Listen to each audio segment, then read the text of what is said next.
actually get a smite if you did manage to switch, as I don't think you actually can. I know there's a big old zoom in, so I'm like, La la la la la la la la la la. He's not joining, so he's really trying to, with this trade, freeze Hansama out of a ton of money, and he is successful in doing so. You can see his CS lead starting to really stack up. He ends up getting a pretty significant gold advantage from this exchange. Skirmishing just power farms the whole time. Skirmishing 20 CS. There, as the Jax is already having the push there. Skirmishing, can you do something for me? In this jungle matchup, but Ah yes. Do you guys think Bin knows how to play this matchup? they're in the bottom lane. Yeah. Do you guys think Bin is experienced in this matchup, guys? Go in and wait around for so long while that lane was kind of just sacrificed. You can see the result is that Elk is incredibly far ahead. Has been. Bro, what is this whistle, bro? My ears. Back here against Broken Blade, who's having a pretty good time here on this. Someone stop this man. This is a matchup that we used to see a whole lot. I feel like we've seen it less and less over the last little while. You can see it's very even, at least in the early game. We've seen the rise of tanks in the top lane and picks like the Rumble being just so prevalent. As Broken Blade will look for the interrupt. Scary moment there, as Bin doesn't have his Q stacked, so Broken Blade, I think, BLG2. annoying stop, but it's not going to amount to too much. As the bottom side of the map here, now we see the back from Elk, got his tier picked up, is able to budget an extra. Nah, Alice ult is crazy. I don't think it's overrated. I think the main issue is that people itemize wrong when you have access to Alice ult. Like, you can itemize more greedy. You don't need to be bulky, you know? Like, you don't need to buy Hourglass. You don't need to do this shit. Elk? Alright. Oh, get the king!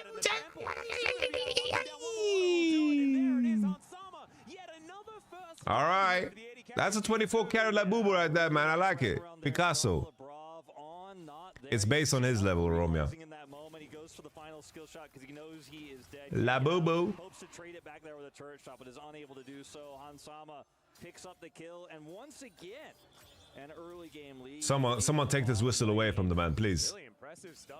Take the whistle away. Broken Blade with the zone. Holy! Broken Blade winning the situation. Fantastic this tournament, and we're seeing Sivir find even more success.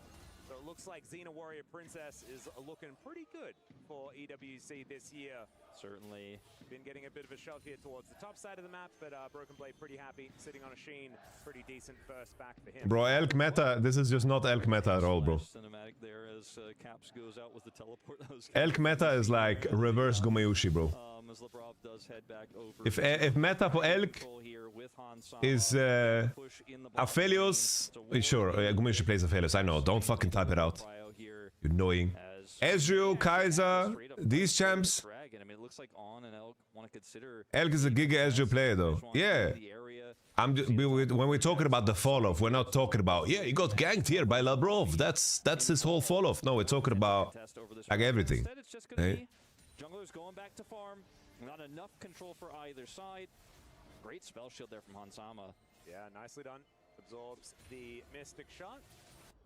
As Elk la la la la la la la la la la. A bit of an advantage when it comes to the CS. You know, I know you're joking, but still, reading that comment, Guma plays Aphelios, bro, it still annoys me. Like, it's like this vein here on the neck here, just fucking, you know? The grub spawn, if they can rush it down, will feel amazing. See, Knight has wrestled that prio back. And with the wave in the in the bottom lane, also in control here for Elk and On. It's going to be a dragon take, and not really much that G2 could do to answer it at the moment. As you can see, they're fishing for something like maybe. Do you ever feel? And sorry, bro, Guma is better. Yeah, what does that have to do with the conversation? At the moment, they do. Skirmishing's still going to be able to take this away, though. It looks like the top side. I'm like, broccoli is green, and you're like, yeah, but it doesn't taste like oranges. Oranges taste better. Oh, no way BB could do it. No way BB could do it. And so it is just a trade, but it's been that holds on to his flash. Yeah, maybe advantage, maybe. If Skirmishing was up there with level 6. Yamato is not 1.95, bro. Ain't no way we're starting this again. We're starting this again. Alright, G2. Alright, G2, dive anyway. This is on. Swaps his spellbook over and is going to come for the defense. Yeah, Bin actually going to be getting a decent amount of damage onto Broken Blade there as he makes his way out, but they'll take it. as the teleport pretty valuable. Skewmon not going to get cosmically bound. I really like how Skewmon very quickly... I'm 195, man. Cross map, and he has to go for counter jungling whenever Bejuan makes these plays. He's been really good at it, but he hasn't really been able to get it. Nah, RMX joke is 100%. A little bit more synced up with Broken Blade there, a little bit faster. Maybe they could have made something happen. They're still going to be able to get the grubs here on this top side. Oh, Trishul Barrage actually coming on over there as the headbutt gets Bejuan out. And so not going to be killing the cow. Shout out to Lebrov as well, using the barrel skin, my personal favorite player. So that's pretty cool stuff. A lot of people do really like the cowbell. Don't blame them. But that one is the one that Beryl uses every time. Who's taller, you or Dom? I'm taller. Divide Caps is just going to back himself away. G2 have a pretty significant gold lead, you know, it's farm leads across the board. G2 is scaling, bro. G2 is scaling. Billy need to find themselves in more skirmishes. There's been 2 little skirmishes. You know, our top lane has a slight lead in farm, and he is going to be the one that is going to take a ton of value from these grubs when he hits turrets. Broken Blade is going to be a menace in the side, especially if the game state continues the way it is right now. So, doesn't have a flash disadvantage at the moment, but at the end of the day, the Dragon was not for free. You know, it was a big trade-off here that G2 were able to get in return. Holy, Bin just wasting ults. I think Bin loses. Bin loses, no? Baby! Baby! Yes! Ain't no way BB just outplayed Bin on Gwen. Because, you know, I already talked about the lead he had in lane. His hold up. La la la la la la la la la la la la la la la. Oh, the stun into the Aussie wall. That's dank and fresh. CC chain. Get the kill caps. Get the kill caps. Get the kill caps. Get the kill caps. Get the kill caps. Woo. Teleport in from Elk as he gets towards this mid lane, and BLG. Holy. Ben is so washed. Ben is so washed. I'm so sad about Ben.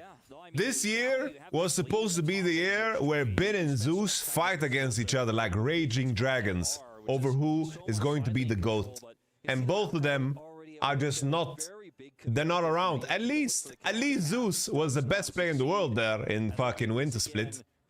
At least that, you know? At least he was fucking GOATed. Like he was insane in Winter Split. Goes into the mist here, hits the counter strike. Ben has to stack up his Q here. Broken Blade disengages during that moment, avoids the needlework. Yeah, but Ben has never played this ass, bro. Confident, right? And Ben's like, this is not the situation I want to be in. If he looks for the I feel like Ben is bitter, bro. Ben is bitter after losing World Finals. Yeah, beautifully done. For the second time. Huge for BB. Guys, BB is back. BB is back, guys. That's what I'm saying. BB is back. Completely different way. Yep, exactly right. Sometimes BB is back.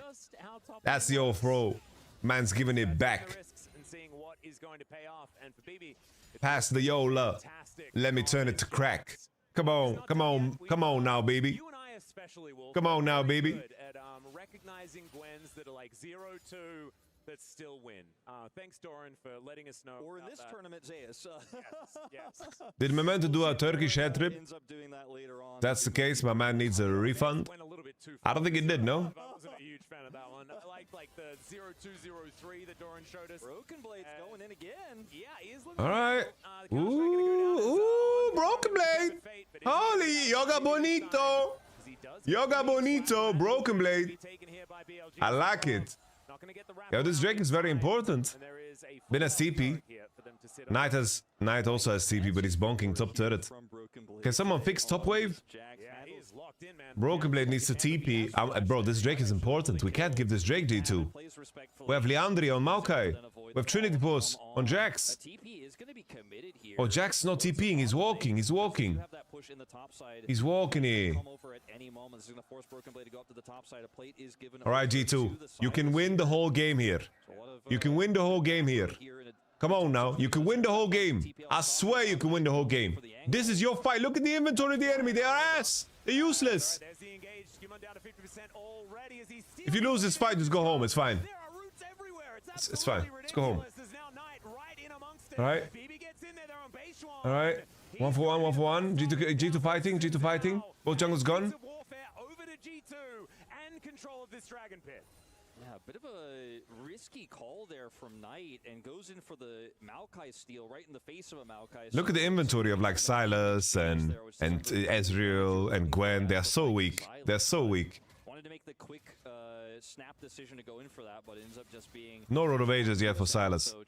For example, if you buy Road of Ages with Alistar ult, then it's less valuable. So if that's Nemesis point, I'm with him. Because I think Alistar ult should allow you to build more oomph, you know? A little bit more oomph. Capsum is finding on. Stuns. The portal. Oh, the golden shower. Oh, he gets tackled.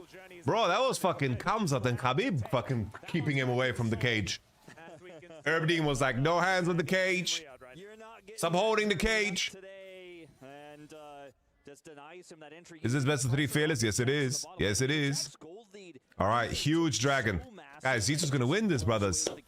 They're gonna win this. G2 gonna win this, bro. Broken Blade solo killed Pin in Gwen GX matchup. Whoop, whoop, whoop, whoop, whoop, whoop. Whoop, whoop, whoop, whoop, whoop, whoop, whoop, whoop. Caps 2-0 on the Azir as well. Just utilizing that, the volatile top la la la la la la la la la la. Well, now Cap's gonna get jumped on here. When becomes lightning, there's the true shot barrage as well. Labrov trying to keep it in order, and down goes the Azir. Broken Blade wanting to get amongst it, but this is 4 versus 2, and not something that G2 really want to take. But now Scumon's making his way over. All right. Broken Blade is tanky. Knight with the Alistar ult. He uses kind of for no reason, so they're just ignoring him. Hans! Hansi! Woo! Come on now! Oh! Bro, Knight used Alistar ult way too early in this fight. But I don't know whether he's going to be killing him, because there is just no damage. Yeah, not without is going to go back. Some help from Hansama. So Because Silas steal bottom. Just going to get out. Knight is totally fine there. Hansama, great flash, does get La away. la la la la la la la la la la. Lifting in this game, and I said earlier, oh yeah, 350, 400 gold. It's not insurmountable. It's not the Jackson. Oh, Bin. Stop the bag. Bin. Bin. No way, Bin. Broken Blade now has. Yo, Hansama's having the series of his life, bro. I swear, Hansama's having the series of his life. He's a huge threat. If there's any sort of objective setup where Broken Blade has TP advantage, like just good luck dealing with this Jax. You're gonna have to send so many. I wanna be an American idiot. Knight's hijack coming back. I wanna put the fries in my stereo. Hans played well at MSI too. No. Oof. Did you see him against FlyQuest as an example? Bro, I think BB can kill him. Ult, bonk, bonk, bonk. Use, nice. Okay, I don't know what's happening to the stream. Nah, I didn't watch MSI. All right, well. So 2 summoners burned by Broken Blade just showing up, and because Elk TP's away from the mid lane, Hansama gets half a turret. Because he's Sivir, he's going to clear that wave, and this is just fantastic macro here from G2. They're going to move Caps here towards the top side of the map. Oh, there you go. Like, it just feels like because they've got so much money, they need less to take more. This fight is so critical because it's an Alistar and an Azir, right? And so I don't know what to say, bro. What, didn't he play good at MSI? I didn't watch MSI, so. Rotating up, use that Maokai, and Labrov can buy an insane amount of time here. Flashes over the walls. We do have something happening in live. Yeah, Caps getting closed in. Caps? Caps? What are we doing? Is this necessary, Caps? Caps? Caps is alive. Caps is alive. Caps is alive. Labrov tackling Knight. The sapling. On with the golden shower. Doesn't get any value. Bin is on his lonesome. Knight is trying to kill Caps. Caps with the flash. He puts out Herald. He's gonna drive it. He's eating plants. Caps is doing it. Caps is doing it. G2. G2's keeping. Oh, he's keeping it as an escape. What is happening? What is happening? Oh, this fight close. Going to come on through here as hopefully they do not crash Caps' car, because Caps going to need that to make his getaway. How is this fight close? Turnaround though by BLG, they were able to win out pretty hard. It's like Broken Blade is going to assess the situation here for just a moment before he decides. How is this fight close? All right, they have extra lives. They have extra lives, guys. They have extra lives. Calma, calma, calma. Calma. Calma. Calma. with that extra time get away with this, but this play here is really greedy on the side of G2. Skirmishing can ult from super. So Jax TPs. How did Jax not? Like, how did he leave the group? How did he leave the group? How did this turn into a bad fight? How does Bin just murder them? What happened here? How is this? What is that? Oh! Hans! What is that? I praise you. Why? Every time. Every time I praise anybody. Why? Why? I'm like, wow. Hansama's having a... I'm saying Hansama's having a series of a lifetime. And then he does that. Come on. G2 prio on this dragon. Yep. It is an Ocean Soul, so not exactly the most impactful.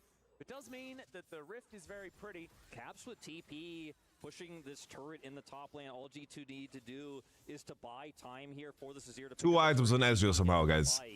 Elk is about to speak fucking crazy language right now, bro. Elk is about to fucking give them a Vegemite sandwich. Oh, on the root sandstorm, on with the bait. Oh, the sapling kills on. Skirmishing a little bit too deep. He's a Maokai with his AP. Azir is collecting though. Azir doing the thing. Azir doing the thing. Azir doing the thing.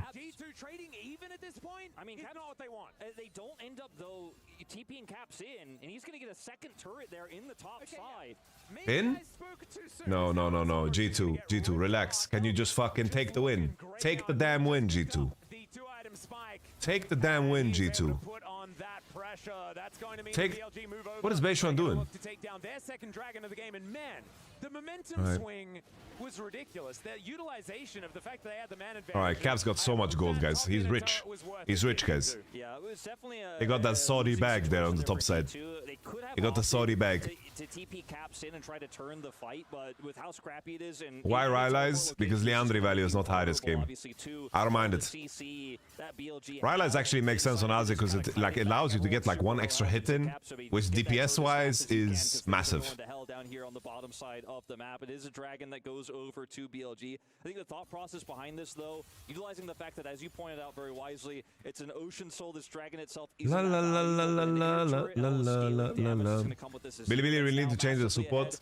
Nah, this is the on charm, bro. Got a little bit dicey for a moment there, but I still favor G2's position. If you rate on for his worst moments, the thing is, him getting engaged on here, he wants to get engaged on. This is good. Azir is showing on top. He wants them to combo him. He wants it. The same way in the previous fight, he wants the fight to start. He's seeing an Azir top farming and milking them. He wants Alistar to combo him. The same way here. On wants to be engaged on, bro. He wants the fight to start. He wants to. He wants it. So it's hard to now punish. Great block comes through. They push on to Skirmishing. He has to sacrifice himself here. It's not ideal.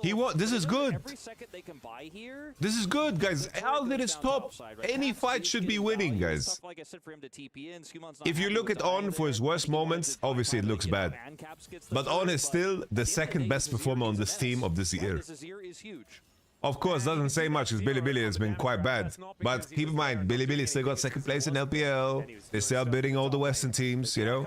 Consideration here for G2. I feel like YamatoCannon, and then this guy in chat says, don't listen to me defend Hilly. Yeah, Hilly is still one of the greatest supers of all time.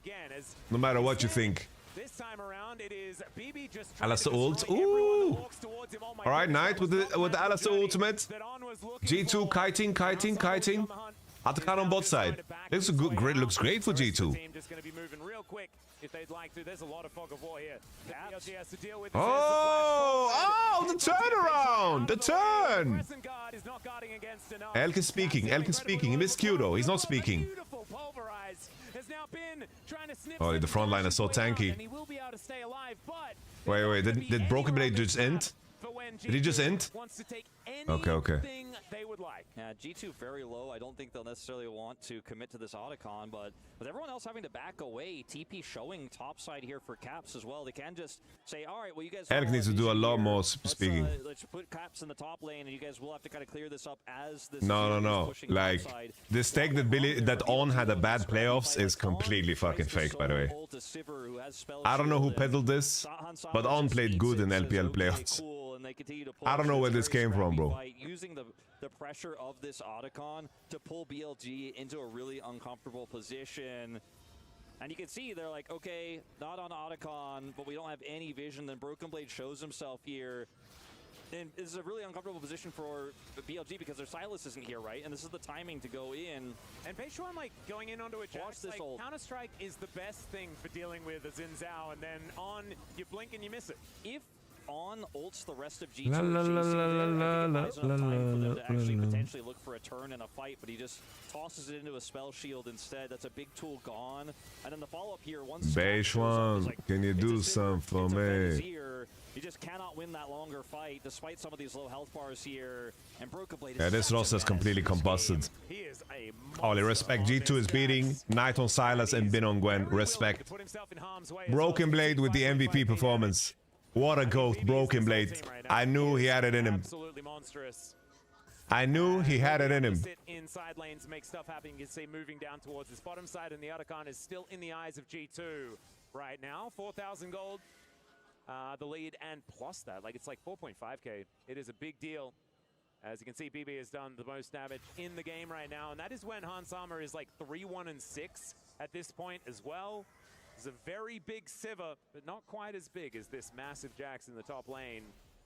You got some items coming in for Caps as well, who, as you can see, G2 Maokai. DCS in the lead. Hey, the Maokai is not done super much in this game. Yeah, I mean, but Broken Blade, the massive leads that genius. Back up here make it really difficult, and it feels like very rough for Billy because Ezreal doesn't have third item. If Ezreal had Shojin, maybe he could do some speaking. Maybe he could do some speaking. And you know, maybe he could do some speaking. Story that we laid out at the very beginning of this draft is that Sivir neither though, and that has been determined to be a lie. The thing is, even though if she didn't have third item, it's way more important for Ezreal to be able to carry this game because his teammates are too weak right now. Very early, unfortunately, for Elk, though. This is going to be the second dragon. It's okay, Big Boy Jonas has just bought it on base. Dragon by any means, but they have so much map control, and these side laners just ugliest Ezreal skin out there. Honestly, Pulsefire Ezreal goes kind of hard. I have to say, do you guys remember when people flame Pulsefire Ezreal? Like, who would spend 20 euro on a skin? And then it's like a skin with 4 different skins with new voice lines, new dance effects, new animations. Like you get a letter from the president. Barack Obama knocks on your door and says hello. And nowadays you have to pay $500. Start this at any moment. Feel super good about their ability to rush it down with this pretty large Azir and Sivir, who has 3 items. And you get Dick Cheney come to your door, say hello. For BLG with very limited vision. There's also full AP Maokai as well. And so he does a lot of damage. You saw that, like, one sap. I think Oblivion or Maokai is not bad. Oh, look at Aussie items. Holy. For me, this one's a little bit less common over our region. Yo, G2 really want to win, bro. Look at that itemization. And then into tank. Look at that itemization. Chronicler does get mad. He doesn't quite like that. He's like, no, you're a tank, be a tank. But in some of these scenarios, I mean, we saw the sapling kill earlier. It's pretty huge. I like helps you. It's over, bro. It's over. G2 can't lose. They can't lose. Look at the champs, bro. Look how fed they are. That BLG could do. Yeah, 6k gold ahead. With control vision on the Baron, they can't even try to like cross map Baron. They can't deal with the Broken Blade side laning in the top side of the map. They just kind of have to sit back and lose a critical objective. There is no winning play here. And I think BLG are realizing, hey, if we make the Hail Mary here, Stop. What are you talking about? Straight up over. So let's look for something else. Guys, it's impossible. Look at their draft, bros. Are you serious? They're 6k gold ahead, and all of that money is on Azir. All of that money. Billy's win angle this game was stack 4 dragons and have a good time. It's literally unjinxable. It's unjinxable. Maybe it's Maybelline. It's unjinxable. I swear, bro. I was raised by wolves. I was born to lead. He's known to collect broken blades, not usually the arm guard. No wall, no peace. Yeah. He was just giving BLG a chance. But I mean, It's the old floor man's bringing it back. It's a huge loss. Like, it's a very expensive item. That's the old, let me turn it to crack. Now it doesn't matter. Yeah, exactly. But guess what? I was going to say, he's got a ton of money, and he's going to have his Zonias and not care. And that's already happened. Maybe he just did it as a flex. Well, maybe he was trying to see whether his arm guard flexes, and it doesn't. It just shattered. No, so it's not as flexible as... Would you put Ronaldo haircut on this game? No way, bro. Bro, this game's over. There's no Ronaldo haircut here, bro. To a timepiece. Well, you would think after he tried to bend the blade last time, he would have learned. I need your love. I need your love. All right, the TP's coming through. Let's look at the TP. They see the bolt run through. Broken blade. Broken blade. Broken blade. Broken blade. Oh, Bin is in the pit. Bin is in the pit. Hourglass. Broken blade gets out of the pit. Labrov is in the pit. La Boo Boo. Oh! Oh! La Boo Boo! La Boo Boo! Yes! Ladies and gentlemen, as BLG Yes! That fight was disgusting.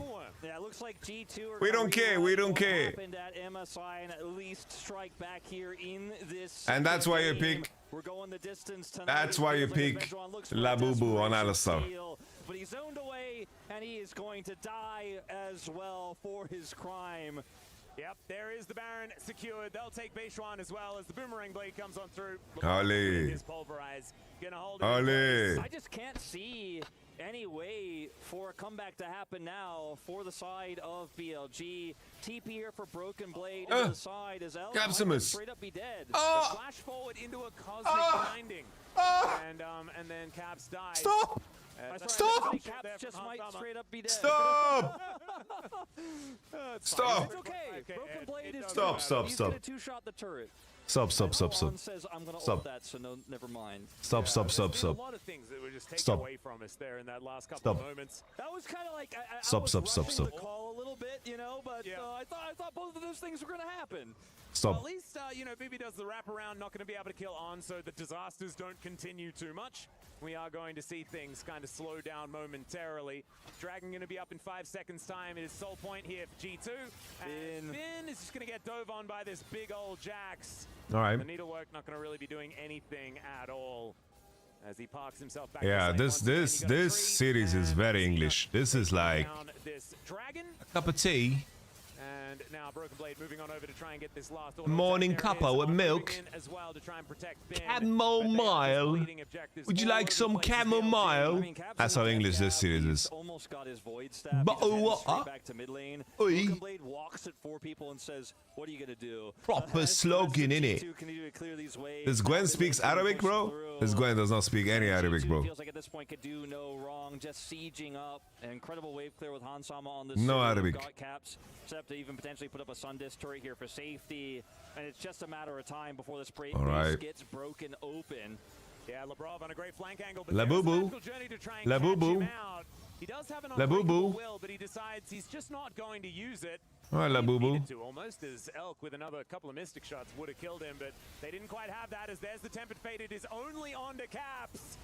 As now they all get in, the Emperor's Divide is going to stop it. He's and out. Boomerang Blade is going to be the finishing. Knight, fucking relax. They take down Caps once again, but All right, Knight is down. Knight is down. Can they end? Can they end? Can they end? BB's buying time. BB's buying time. La Boo Boo. But I don't think he's gonna be Broken Blade, no flash. And G2 will break the base here in game 2 and look Really? to bring us to a third game Tuesday? once again, here in our first day of knockouts at the EWC. And this is just a dominant performance here from All right, guys. G2. Had some pretty big G2 just need to pick Mao Maokai again. Holy moly. G2, the geniuses. The geniuses. What a GOAT, Broken Blade. Broken Blade, the GOAT. Broken Blade is back. And I think eyes bigger than their stomach for everything is forgiven, Broken Blade. Where they had a man advantage, but underestimated how much time the Alistar ultimate, the Maokai ultimate could buy for rotation over. Cap side laning, just constantly putting the pressure on those turrets, building up such a big lead. And Broken Blade, they played through him. The G2 fans praying and hoping here to win this third game after what was such a tragic loss in game one. Yeah, BLG gonna have to get back on the horse after that one. It is going to be tough because this was G2's game from the very beginning. You can see every single number is going to be in the lead, and the fact that Broken Blade just obliterated Bin in that top lane matchup, that is going to be this fucking moving into game number 3. And remember, guys, it was four losses in a row in the last couple of weeks, right? And G2 going to buck that trend and look to see whether they can take another one. A big win here for G2. That is not possible because of feeling draft. Imagine after that one, taking a look at some of these damage numbers here. Caps and Hasama doing a ton. Broken Blade though, matching an Azir and a 32.5-minute game just really tells the story of how much impact this Jax had. Yep, exactly right. But there is still one more game to go, an even series here in our last one of the day, as we are going to take a short break. When we get back, that last game.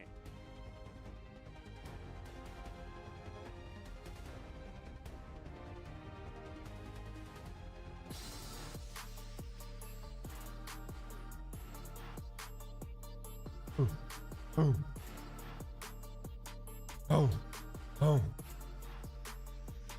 Oh. Oh.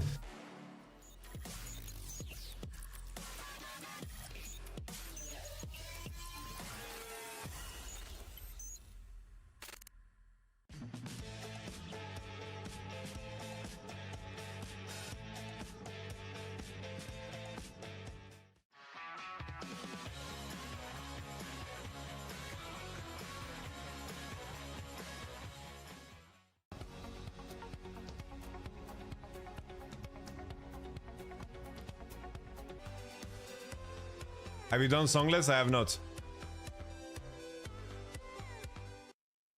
Let's do Songless. Let's do Songless. What is this? This guy, I'm looking at this guy. He has no flash. The pack is not showing for a long time. I have no fucking clue where he is. It's fine. The Q flash was the Q flash was fake, but it's fine. Honestly, I range. Like on the yeah, I'm picking up time in them. One more time. Wait, are they goated? Are they goated? Are they goated? Oh, are they goated? Are they goated or what? Oh, are they goated? I gotta let you die, sorry. Damn! Holy, that's some goat shit right there, bro. They're goated. You want Subway? Yes, please, love. She pulled us out west.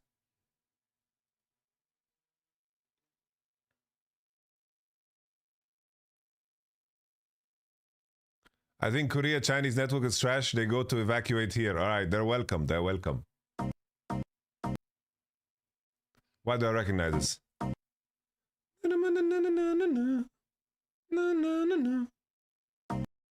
Bro, I recognize this. This is not my genre of music. It's really not my genre of music. This is not my genre of music. Is it sorry?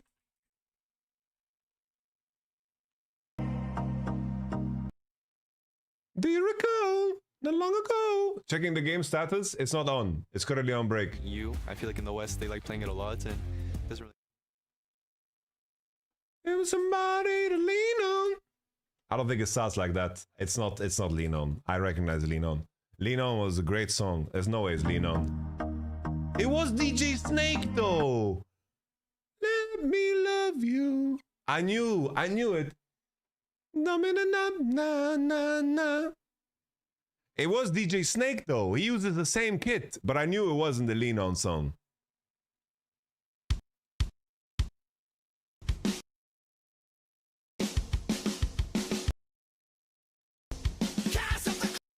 Oh my god, bro. That's fucking embarrassing. That's embarrassing, guys.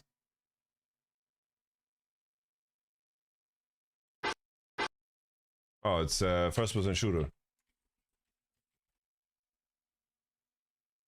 What? Oh, Icon? Icon living. All right.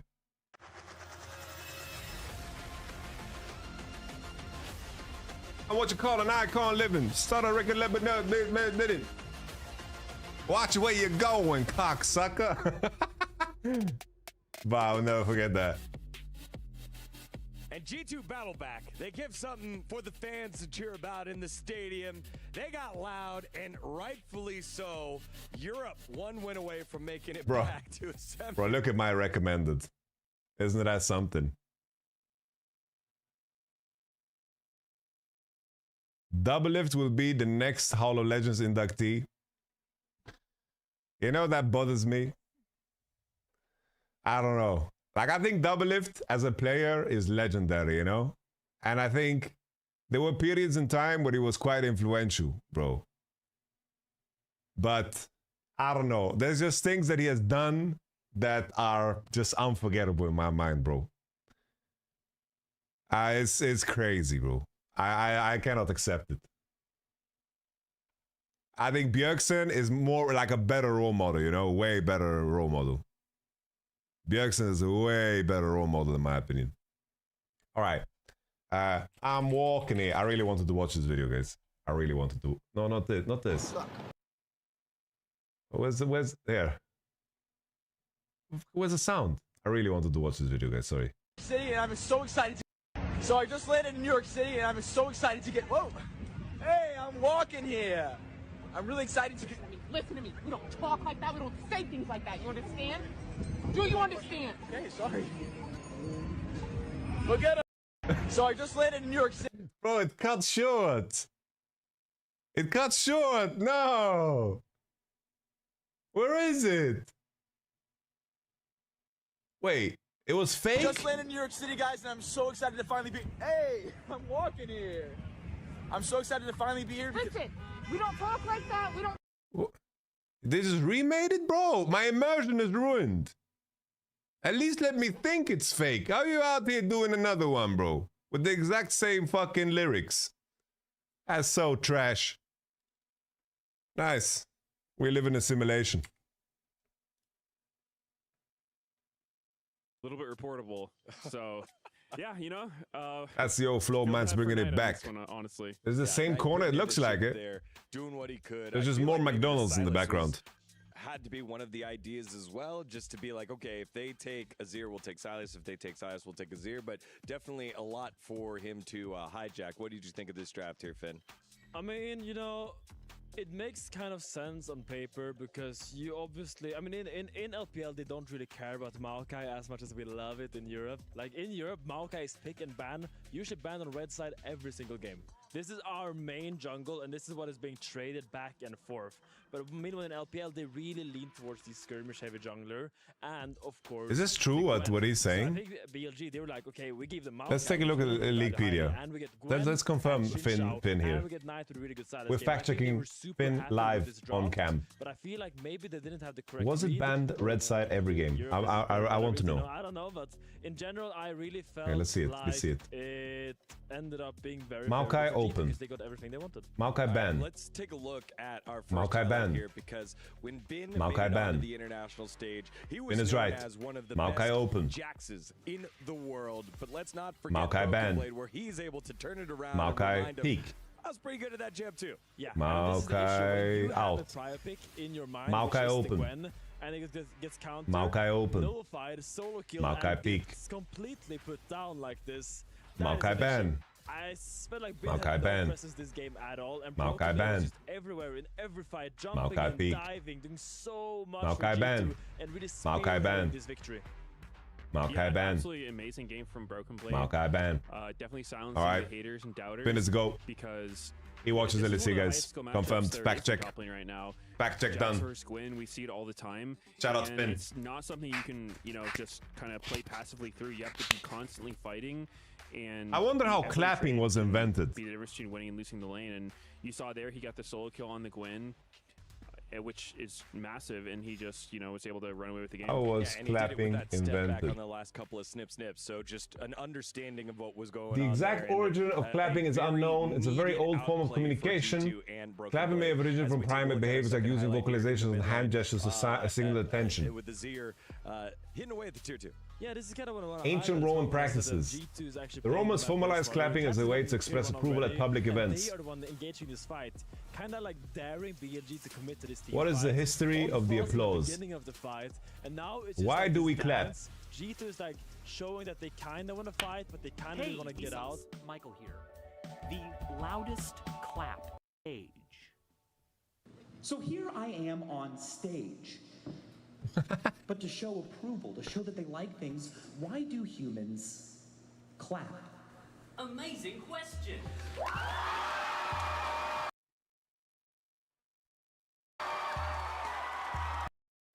Well, last week, I hung out with the guys from Grand Illusions, really fascinating channel, and they pointed out something strange. How many times have you listened to your favorite song? 263 times. Few, right?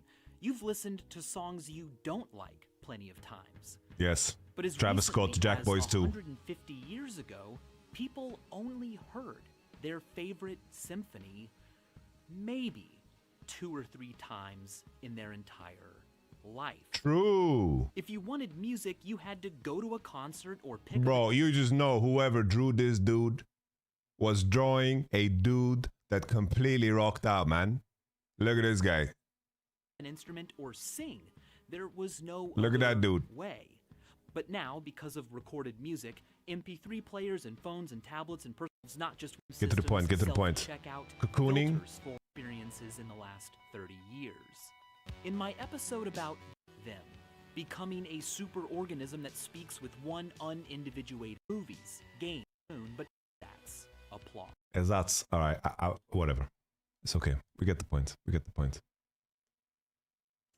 I think this is looking real good for G2, like we mentioned. Vsauce never gets to the point. In the first Vsauce 2 here. games, they've been outperforming, I would say, on average. No, it's not ADHD. I don't want to get copyright hit. I don't want to get copyright struck by the music he put in. I think BLG is really going to have to figure out something going into this final game because, to me, the jungle and bot lane for G2 have been performing much better. I think that on game 1, putting Beishuan on something like Nocturne was a really good idea because he's able to just have so much pressure from his ulti alone. But when he was on the Xin Zhao, I didn't really feel any pressure from him, especially like one thing to me that stood out a lot was that BLG went for the normal invade bot side on red. You split the map and then you can pressure the dive on bot lane, but they didn't really execute it that well. They weren't able to deny any XP from the bot lane. They were able to get level 2, and then Xin Zhao used his smite, so he wasn't even able to secure Krugs and get level 3. So G2 just handled that pressure really well and didn't fall behind at all, which in most cases that can be a super terrible early game if you're bot. So I think, maybe some misexecution by BLG, but also a good response by G2. Yeah, I mean, it seems kind of similar to what Whippo was talking about with Inspired when they plan up to a certain point and then handled the pressure and then allowed their playmakers to make a play. Finn, 1 more minute left. Final thoughts before we go to this decisive game number 3. My mind's just like last game. It's like I'm thinking about draft, right? Because I feel like G2 is kind of, they have shows on, they are on red side, right? Because BLG shows blue side, and they have so many bans that are locked. I'm thinking you're probably banning the Pantheon, you're probably banning the Varus, and I think they might ban Aurora as well.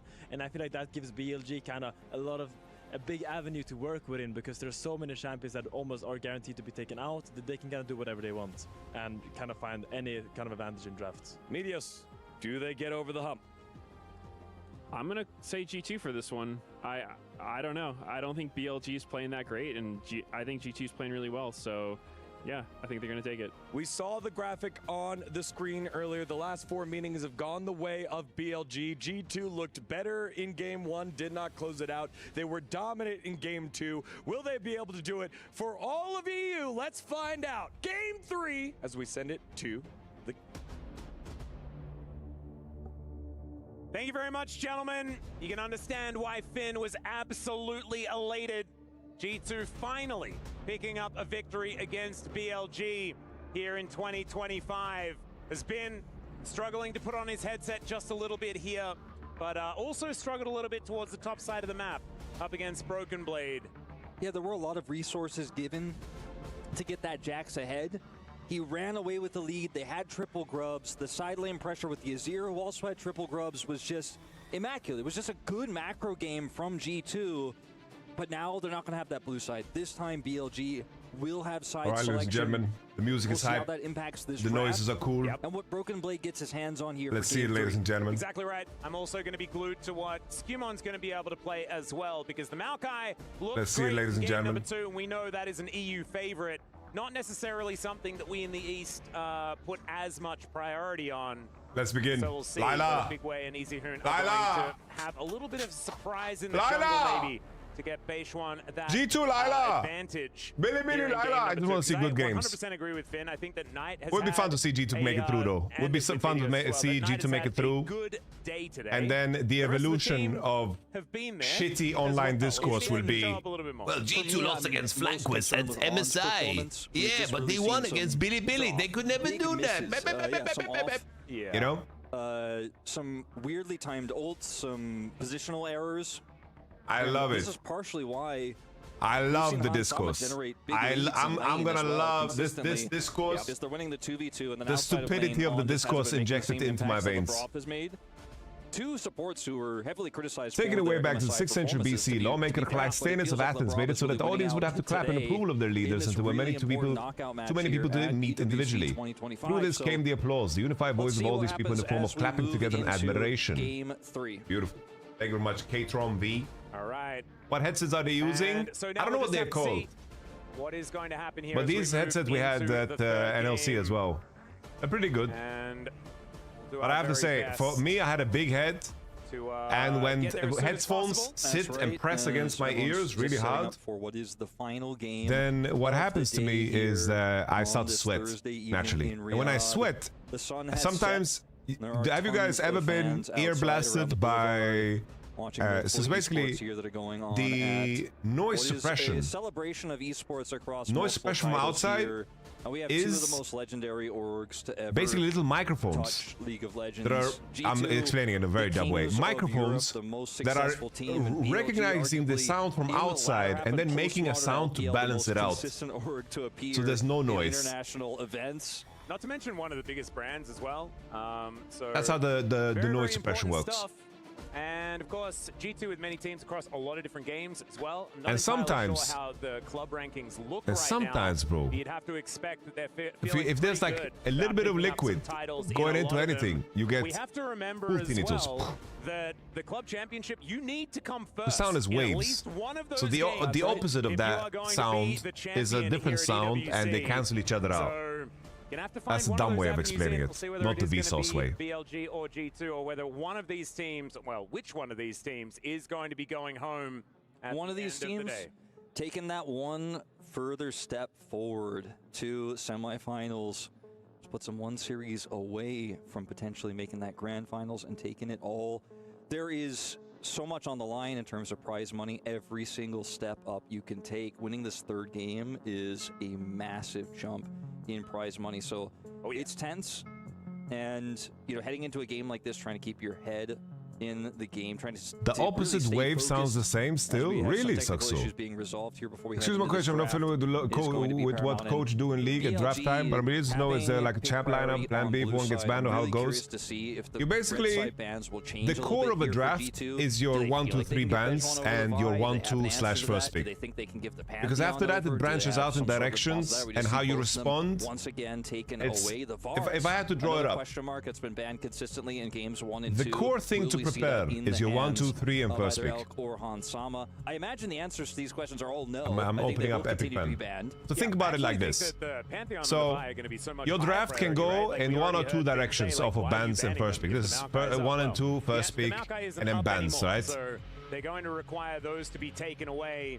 Like this is We are bans. getting closer and closer to the final. The thing is, after here, there's so many mutations of directions you can go. Or for G2. But it needs to fit with this. It needs to fit with this idea too. And getting things underway. It's so tense here. You can really feel it. You can But see it here on the players' mutations are faces. endless. It's a But you massive can make some G2 crowd here guesstimates. that have traveled all the way to Riyadh to Maybe support these this mutations roster. is what you expect the enemy to do. Time, But then and MSI, maybe a the enemy hardship throws a against this curveball. very You know, team. maybe they throw a Now trying to curveball and get you're over that here. revenge and be Like the amount ones of to mutations that you can go conquer, the in ones to walk are very away. many. Or will we see BLG And at that point, do it again, albeit it's a about little bit just less pattern dominantly than recognition, what we saw champion at MSI, recognition, but to take it twice and so forward forth, you know? here. It's time for the Ladies and draft. gentlemen. Yep. Here we go. We are finally in there. And the Galio, Annie, and the Wukong all taken away here by BLG. Definitely a big change-up. Yeah, A sound wave from outside gets inverted and sent to your ears, resulting in both waves cancelling each other, and tuned to the human ear, it should sound identical. Very interesting, LP Necromancer. Bro, I love it. I love it when, like, people that know shit just come out. It's like, oh, this is my moment to share this knowledge I have. They I love actually that. will ban the Pantheon and leave open that Vi here to BLG. I think this is really, really scary. All right, because, guys, Knight is gonna have pretty a good at really free Ari. But maybe Caps Rise is gonna carry. But is there a way? Like, I just don't feel like there's necessarily a jungle that you feel like with this game 3, with all the jungle bans we already have, the Xin Zhao is gone, that you could pick away the Ari here. You know, I don't think you're going for an Ari Viego lock Ari away. Lee Sin? And then flex Lee Sin to top lane and play Kindred? No, don't, please, no. No, that's not good? You don't think that's good? What do you mean? A real professional team may just have played that. just sent one of our region's teams home playing that, in fact. Oh, is that what happened? Okay, never mind. The Trundle answer You here like Mortal is pretty Kombat? interesting. It's I not like the Mortal first time Kombat we've 10 and seen Vi 11. given Great over games. For the favor of the Trundle, even though Little Trundle's Trundle, can we get a interaction rise with for Vi Caps? and his Make him subjugate is remember the you? highest value into Vi specifically. It can, if she ults in, isolate her. Can we get Rise? Ah, yes. Yumi is the perfect answer. It's harder for you to then get hit by the cease and desist. There we go. That is not what they're going to lock in as actually going to be holding on to that mid lane Is Billy going See Galio what Rumble? Be playing as the Rel will be locked in. Are they going Galio Rumble, This guys? is an interesting draft here. Oh, never mind. While I Galio's banned. feel Galio's like banned, both of guys. these But picks Billy aren't can just necessarily get as highly Rise for free, prioritized no? as G2 are putting them here. It puts a lot of questions into I think your mind Rise is as so BLG OP as in to this what draft. The game plan is going to be, and it makes. I think Knight fucked up by picking Aurora. Now they're just going to go for the tier list. They're just going to say, all right, we're going Aurora Rumble. We have the Vi set up. Vi Rumble. So Bro, I didn't even see Galio's banned. And then the Aurora So is just going to be. I think G2 should just blind Rumble. Almost any matchup there in the mid lane. The answering Ornn, they already were prepared. All They right, have the Trundle pick G2's like, we're gonna They scale. can't just lock this one in. It's considered a counter to We're the gonna be Rumble. scaling. But it doesn't mean you're going to get lane prio early.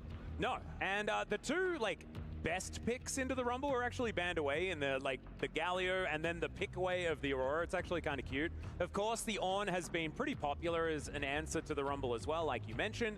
So good that G2 are at least able to lock that one away. But still, I feel like this was a well-orchestrated beginning of the draft here for BLG. An obvious game plan is in there, and that top side of the map is looking very, very frightening. You can feel the weight of the blue side against you here in this, Dylan Falcon draft here, where they've got a lot of great tools and there's still a lot of flexibility here, but the tier list definitely leans towards BLG. That scale has tipped. The Braum ban can completely, if you don't ban the Braum, it can completely nullify your Ornn, so that one is kind of a must ban in this situation. Decent into the Rel as well. Victor is I don't mind the Ren pick here, guys.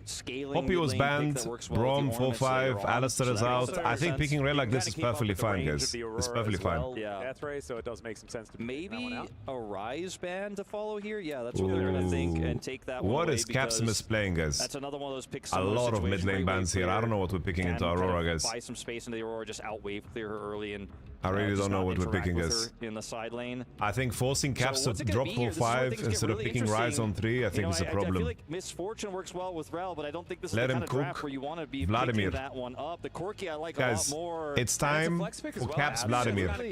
Yeah, it could go either in the mid lane. Do you guys or see in the Hansama's base hand. I think it will angle? probably be The Hansama's base pick angle? in this scenario. It's time for but Caps this is something that Vladimir. BLG can't know for I certain. swear it's time for Caps Vladimir. Look at this Vladimir game. This Vladimir game goes crazy, bro.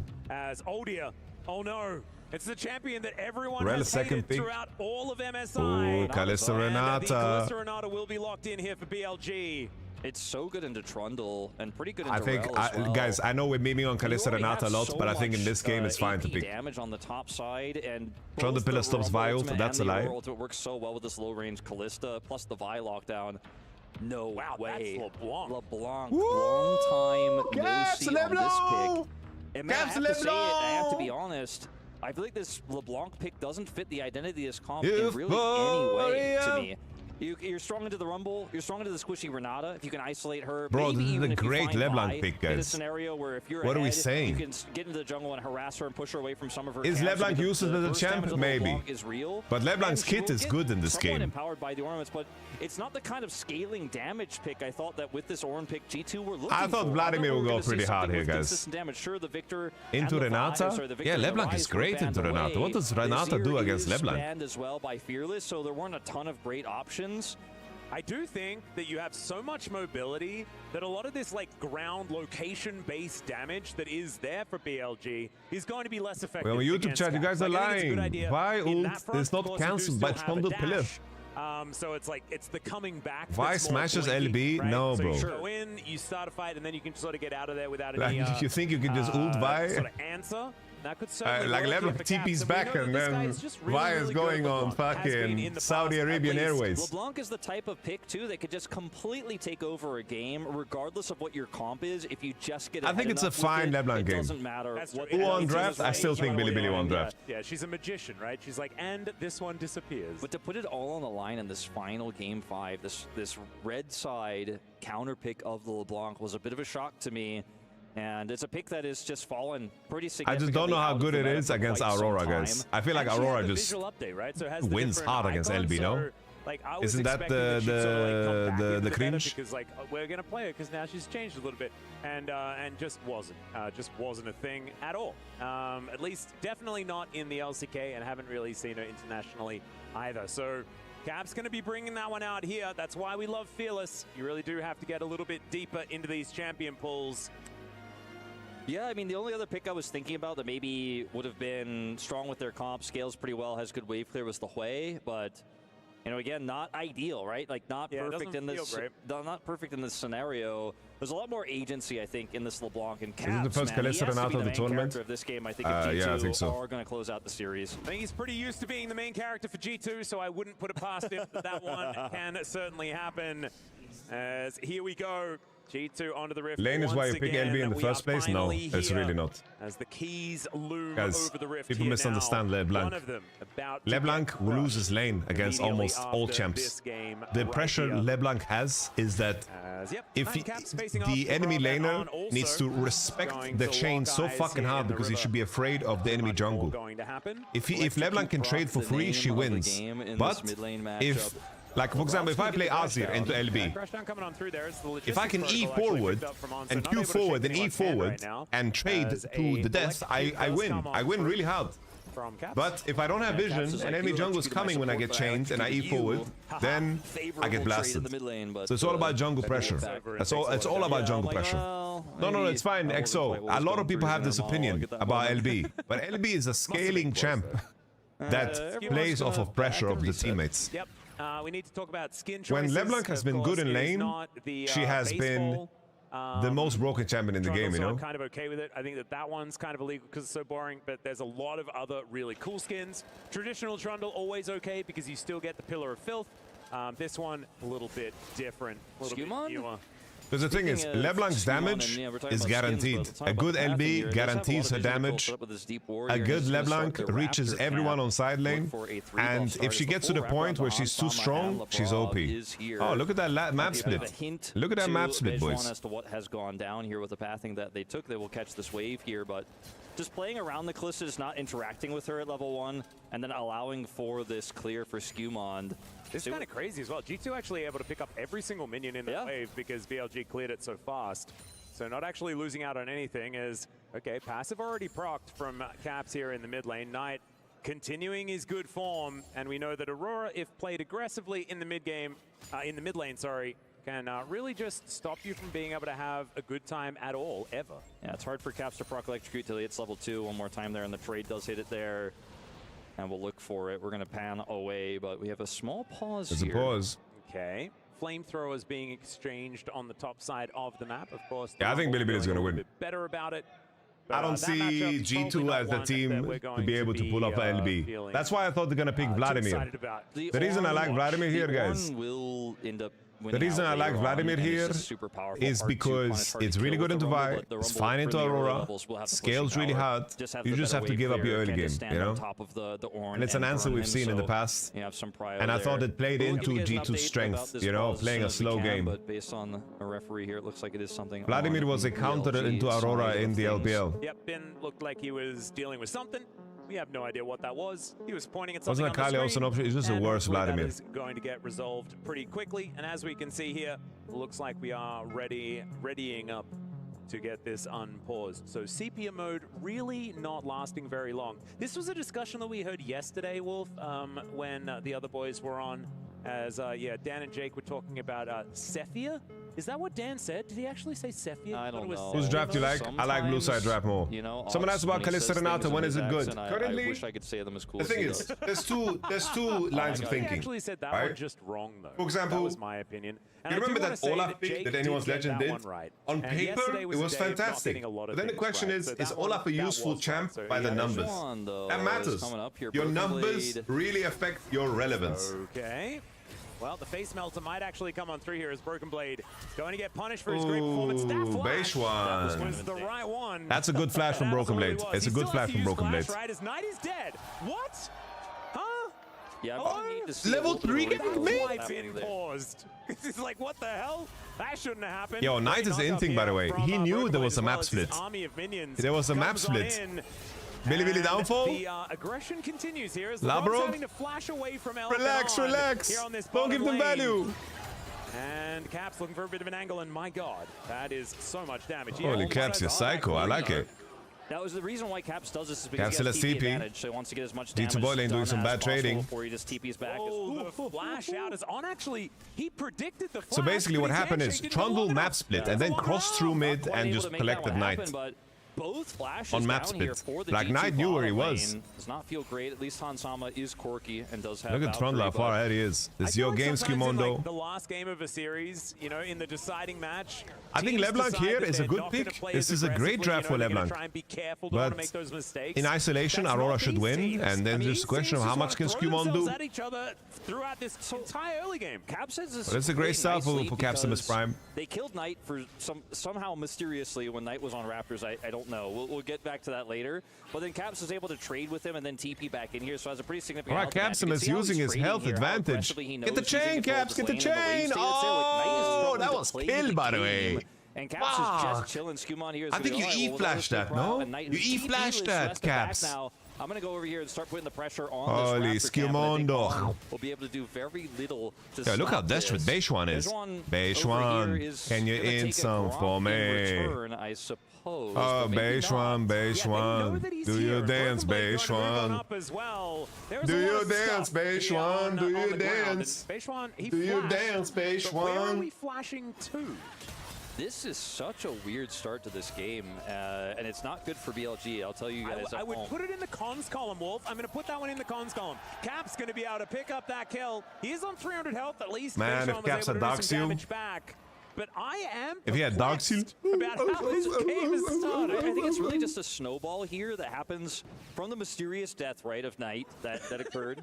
I like it. It's still a mystery. Well, I mean, he was on a Raptor. I guess he was trying to put some pressure on, then just got punished there by Skimon because Skimon was able to pick up the kill, right? Yeah, but maybe baited by Caps. But right after that, Caps ends up getting the trade before he TPs, and he plays super greedy. It's the old floor man's bringing it back. He gets the trade once again, so Skimon. Holy bin movement. Beishwan feels like he has to cross. Beishwan 16 CS, guys. But then gets punished. He's getting replaced. It's pretty obvious to G2 what's going on, and once they spot him there's just no way for the Vi to get away.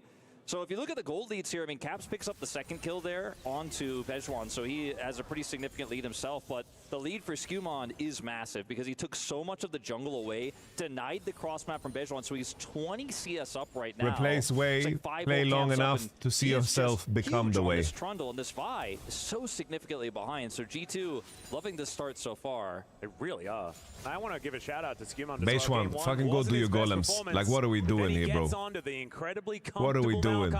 The European Bejuan, don't listen to your teammates. Say you need to farm. You're never gonna reach 6. Bejuan, G2 win this, bro. Trundle is so strong, no? But unfortunately, the bailout doesn't happen early enough. Bejuan, farm. Take the minions, bro. Take the minions. I swear, take the cannon. Caps is not able to find any sort of reset here as Caps is walking his way forward. Caps backing off. Still in position. I think this ends up being a Labrov needs to just trade. The kill for the Kalista feels he needs to turn down the heat meter just a little bit, bro. Like he's over eager, just a little bit. Kind of okay. Because his mechanical ranges, I don't like. Respect the fact that Caps was missing. Knight communicates that to them, and they do back away. As we have a bit of a fight here in the river. Yeah, Knight coming on through. Oh, that pillar placement was absolutely gorgeous. Skimondo. Still wanting to try and mess with this one though. Does have the subjugate available, but it is Caps that's the target. He is just going to back away to clear out this mid lane, and I just feel like this game is always just a little inch away from a full-on brawl at all times. Absolutely, we're constantly. Oh, Skewmon the chicken eater. With the prio that G2 have, Skewmon give me my bucket of chicken. And repeat, and there's just not much that Bejuan can do about it. He doesn't have level 6. He's a whole level behind this Trundle, who has ultimate. Bro, Caps farm, bro, farm. Over to G2. Bro, Caps is everywhere. End up securing the Raptors away, but he's everywhere, finally bro. able to farm his camp. He's like, thank God. Yeah. But look at his player cam there. He's not super happy, and perhaps maybe it was related because to the something pause. was going wrong. Yeah. I'm not entirely sure. We're going to check out some replays though. We've got a lot of them. I actually kind of like the fact that there's a pause. Often don't do this time because it means we can check out some of these plays, and maybe we'll see this Knight mystery as we do see the feats of warfare going on over, and it was a decent handshake to start things off. The bailout just not quite able to get the value. Yeah, not timed well enough there. It was a kill for Kalista versus a kill for the Trundle. On Rumble works the same way as the LeBlanc matchups. Like, Rumble needs to feel the threat of gank, otherwise he destroys Right Ornn. now it feels like this low econ Vi. But Rumble should die to every gank, right? Like Ornn ult, or like Q into E is like, should be free hits every time. BLG by no Because means it's the same, like Rumble, if you get queued, you need to be allowed to go forward so you don't get Right E. now they're not that far behind, but fighting for Prio is so difficult that they are always going to be behind in the vision game when they're trying to set up. EWC is scripted, right? Saudis just throw money at all those teams to lose. But someone has to win, so in every game there's a winner. And when you don't know where the LeBlanc is and she can pop out and kill your support, when teams play a game and both lose, then we can hear your theory out. They have so much map control. It's going to take a big swing in a team fight here and some injection of gold into these big carries here for the side of BLG for them to get back into this What's game. your dream Western team with the best players? But G2 I want really Chovy. I want Chovy and Canyon. A little bit of Prio, and a lot of this on this Caps pick. He's getting and then I want Mickey. He certainly is, and we were talking already about the fact and then I'm gonna marry Kana so he gets a passport throughout in this Germany. Match, just in general, and it's really been shut down in a massive way by a Skewmon that was being criticized quite heavily. I just want to say, like, really impressed. I swear, my fiance's timing is crazy. The moment I say I'm gonna marry Kana to get him a German passport, she opens the door and I'm like, oh shit. And, you know, G2 always able to keep themselves mentally focused in the face of hardship. Remember that game 1 loss was pretty tragic. You know, you mentioned Skewmon. They messed up the timing with the feather pullback and the smite. Is Meteos just a goat? Unlosable situation. He called us on the analysis. It fell apart. Meteos is just a goat, no? Looking at a 2-0 here for G2. Yeah, like, yo, G2 have been playing better, bro. Exactly. It could have been a cringe 7 gamer, you know? Yeah. Like, it would have been so sad and frustrating. But they still keep their mental fortitude. They still are able to stay focused, and we'll see if BLG could do the same, because right now they need to. Yep. Well, Labrov and Hansama down here towards the bottom side, now laning against Bin as the lane swap has occurred. Yeah, we haven't Blade taking a bit of damage towards the top side of the map as the equalizer is going to be employed just to grab some tempo back. We haven't really get on these grubs. touched on the fact that this Ornn, who's laning into a Kalista with 2 null magic mantles, oh no, is really behind. And we can talk often about how Ornn doesn't need gold that much because he's going to get value with ornaments later. He's a low econ champion that could do a lot with his ultimate and team fights. Position is fantastic for G2, guys. Being this far behind Fantastic for starts to raise G2. your eyebrows because it also just gives such a free lane setup here to Elk, who's just going to be pushing into him constantly. He has a lead he already picked up because of that kill that happened in that top side skirmish. Wolf, I just want to, I need to admit something. Go ahead. Yeah, sure. I mean, get it all out. Yeah, I really need to. So we've got a bigger TV here that we're casting off. So I feel like things are in a lot higher definition that I'm watching in comparison to maybe the cast monitors that we have back at home. Never really has been an issue, but I have just realized that Null Magic Mantle isn't a dress. I always kind of thought it was the kill. As now Elk could be in trouble. Ram is Everyone's collapsing on TP. And yeah, no, it's like a little cape. Yeah. Double TP. Damn! Look at G2, bro. Why there's two capes? Well, I mean, bro, G2 just baited out the TP. This is a Billy classic. I thought a mantle was the thing that goes Holy, bro. Fireplace, so G2. Damn. About that. Listen, if you're like, oh no, Wizard's coming to get me, do you grab your chainmail? No, you grab your cloak. Okay, you grab your mantle. Oh, that is such a good point. You're not like, oh, better grab my helm. And perhaps, you know, I just haven't thought about it very often, but it is just in the shape of a kilt or a dress, you know, and like, it's not. Anyway, I need to get that off my chest. I know, like, you won't tell anyone, right? No, I won't, but you just did. But it's okay. Yeah. No, I mean, I only told you, so I'm sure no one's going to. Our very private conversation right now. Yeah. No one will know. No one will know. It's okay. Labrov now moving towards this bottom side of the map, and as you can see, he is in the enemy side jungle, right? Like G2 are playing really far up, making sure that they keep on as much pressure as possible. And with that feat of warfare that they already have picked up, bro, did he just say that he thought that Negatron cloak was a skirt? Have a big amount of control. As speaking of control, Ben really pulling this one back on the top side of the map. Yeah, you know, it's going to get a little bit tougher once that Leandri's is done too, to deal with this rumble in the game state where the cloak is in the name. You don't have a lot of items just yet. The Rumble's still no magic mantle. Well, mind you, is just going to TP right when back does Corky become Thanos? I gotta say, never really. He's like, we saw for the Trundle in terms he's of more gold, like, you know, Hawkeye the entire game. He's just consistent. It doesn't necessarily matter if you don't fight and if the Vi isn't going to be necessarily relevant, but the prio they've gotten from it and how much vision control they've had. I mean, look at the bottom side of the map. Anytime Bejuan wants to move around that area, they know exactly where he is, and if he isn't showing, they know he's topside because they can see everything. Bro, I'm surprised by how many people thought Negatron cloak was a dress. Of elimination. Ain't no way. Like the one level lead, the full level lead, you know, has now decreased to like a half. At first, I thought Atlas was crazy, but it turns out there's many of you. They're just utilizing that prio and that vision so well right now to continue to control the map. The Drake spawns in 70 seconds here, and that is going to be a really pivotal moment. Well, that was almost a worry. That was a little scary. Yeah, some of the mobility is going to be available there as the chain is not going to get the snare, as you can see Caps bouncing back.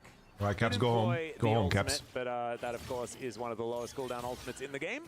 Knight so that is still low. Yeah, exactly. Oh, right. pillar combination. Labrov and Skimond. Bounce through that circle Ain't at no all. way they can fucking play together, bro. Just destroyed. Ain't no way. Ain't no way. His way out of that one, unfortunately. Good combo there. Let's go, G2. It has, you know, the second completed item here for the Hey, side no of joke though. G2 Skimond has had a banger game. Banger game from Skimond though. So big. Yeah. The Trundle's just going to chomp that Aurora out of the game, and now Caps has full control of mid, and they could just turn this into a dragon take, but they're going to get plates first. 20 seconds until that Infernal spawns. Oh my goodness, well, there's the equalizer down. Flash out from Skewmont immediately to make sure that he isn't burnt to a crisp. And with the chains, that is going to deny any follow-up here as On moving in. The Dragon is going to spawn, like you were talking about, Caps. Looking for that low health bar on Beishuan. The flash bomb, and Caps picks up the kill. Gets himself all the way back. back and actually just takes them on a merry jaunt around the rift and is going to be absolutely fine. The hostile takeover not doing too much here, but Skirmishing will get shut down by Bin, who has a big flamethrower and doesn't really like all the funny business that's LeBron James. They're looking for the kill on the Caps here. Yeah, Caps, it's shut down. Flashing forward, manages to take down Caps here. And Hey, did you guys see Caps? What he did there? Very, very you know, nicely. he TP'd back. A slight overstep as Elk Bro, Elk doesn't have the damage. You're nerfed, Kelk. Broken Blade didn't have TP, but is getting a lot of push in that What top the lane fuck was all that, the Elk? while, so at least they get that on the cross map here. A few plates picked up for the He thought he had Ornn. Blade Run King, So much was Ginzu, used there Infinity by Caps Edge, and G2 to Death secure that Cap, kill on the Bejuan LDR. that they couldn't really continue to contest for the prio on the Dragon. I think G2 tried to do too much there. Could have been happy with a small win, wanted the bigger one, and ultimately do end up getting punished, have to reset, and that means that BLG, despite that initial pick for G2, will get this Dragon. Old Lunans are so much better for The LB. gold lead for G2 has shrunk significantly. It's really just 300 now, the advantage they hold. Yep, it is barely anything, and it's going to be a Chemtech Soul here as well. One Dragon apiece between both of these teams. We're going to check out this fight once again. This very extended fight, as we can see. Yeah, I mean, this is a really cool moment here where they outplay. Bejuan ends up taking so much damage here from Caps, and then they decide, okay, we're going to force the issue even further. Caps comes in here, ults for the extra W, and then watch this, gets the kill, flashes back to his initial, tricks them there. So cool. Very clean play. Like it. That's and it distort, and then you mimic the distort, and then you go back to the RRP. Why are we putting fruit on the floor? It really bothers me. Because he used all of his We're tools putting here. fruit on the Skirmishing floor? was left out to dry as G2 were at the same time were trying to hold Dragon. Why are we and the putting Caps can't fruit survive on the either floor? As the Rumble shows up here in the bottom lane. No TP for the Ornn means it was a great win. It was a big win. It was cool. It was a kill. It was a big LeBlanc moment. All right, G2, fucking get it done. Get it done. Ruin. They do. Now Ruin the ruined discourse. The equalizer, try to get some damage onto Skirmishing, but this time he has all of his buttons available, and in fact, even invests the subjugate against Bin. Really didn't want to die and didn't want Bin to get away. That is going to be successful as now Lebrov and Skirmishing looking to wrap around once again as Bejuan, can you do some for me? He did. He did. To get himself out of the way because the focus is Nice on this TP's turret. way That is too gonna be slow, Pizza Strike baby. going over to It's way G2, too but can they slow. keep Skirmishing, themselves dodge it, alive dodge it, as dodge the it. rest You of the can BLG cavalry turns bounce it, up. The face flip it, goal kick it, was optimistic eat at it, best, and they do manage beat to it. take down the Trundle. LeBlanc is farming mid. They lose mid tower. They lose mid tower, baby. Come on now. Another TP out. 2 TPs out for Billy Billy. Still a big trade up here for G2, use that TP advantage. Do it something. Again, so do down it. to 300 and the quintuple that Bop back it. up to 1500 for the play. Bop it. Gold lead actually accumulates Bop here it. for Broken Blade. Has just been given so much additional time. Yeah, And the his side Scenic kept it even. His Scenic Rock Run was just completed, but now has another. That's the old Decisive flow, Rock. man's That bringing one it I back. know is a cape. I didn't think it was a jellyfish ever. Like, not one time, I We've promise. got to pump it but up. he's gonna be building Don't you into that item know? number Pump 2 it pretty up. quickly. Herald will go over here. We've got the to pump side it of up. BLG. We'll see how they utilize it, but we'll go back to this play here. So when you look at the map, you can see that And don't you unfortunately, know, the Renata pump is just it too up. far away here to No, make but an to impact. pump it up. And then Don't you they know, kind of do pump this it interesting up. thing where they back away and then say, well, Bejuan, you can take the farm. But that's a Vi, though, and I think this call is a little bit suspect, just simply because Don't you know, alone, pump it if up. it's just a Vi You and the got rest of to the team has pump vision, it they up. could just collapse Don't you on her and kill know, her pump and it get up. the turret as well. All right, well, Oh, an equalizer goes down as Caps was oh. trying to keep that chain in position. That was The gorgeous, nation though, in the as Broken Blade comes in and nation. says, thank you very much for all that work you've done, Holy. Caps. You can get out of here now. And the Come on G2 now. fans feeling pretty happy about how this game has headed over the Oh, last little no, while. Calypso Zon going to get ultimate. stunned up. There's a Magnus Storm once again as he flashes to get himself out of the way. Come on, And Mason G2. was thinking about going Come on, in, G2. but decides instead that Come on, that ball G2. cricket needs to be used as an Come on, G2. escape. They're losing in mid. They're going to lose this bottom turret. Let's go, to a G2. split-pushing Ornn. G2, Very edit. We're dangerous. speaking English, I mean, yeah? the Ornn lead That's is our starting league. to become very real. Like he's cresting Beans nearly on 1,000 toast, gold innit? advantage. Come over on his lane now. opposition here in the Rumble, and Ben has been focused. He's been targeted. And, I mean, this is just a huge problem here. Look at the gold lead. Yeah, there was that big dent after the disaster that happened bottom lane for G2, but they just bounced back. and continue to put that Tuesday. pressure on. This wild card Tuesday. pick of the LeBlanc. We didn't doubt it EWC because we know it's on a Caps. We know what Tuesday. he's capable of. But we didn't think it Tuesday. necessarily with this composition and team fights it was going to work out. But with the early game control, how well he played around Skirmishing, how strong the counter jungle was, the trapping of Knight, right? Oh, it's snowball with the Alright, Caps. teleport takeaway, the kill Look at they Caps' get build, there. bro. He's going It's just fucking been death kind of cap. this domino effect that's given G2 full map control from start to finish in this game. Now they're going to take even this mid turret down that they dented earlier. And I mean, the gold lead just gets bigger and bigger. Looks like it might not quite go down just Valkyrie? yet. Yeah, Valkyrie going to come on through. What the hell is Billy doing? Is this real? There's no way this is real, right? Perfect position. They managed This to get is not real.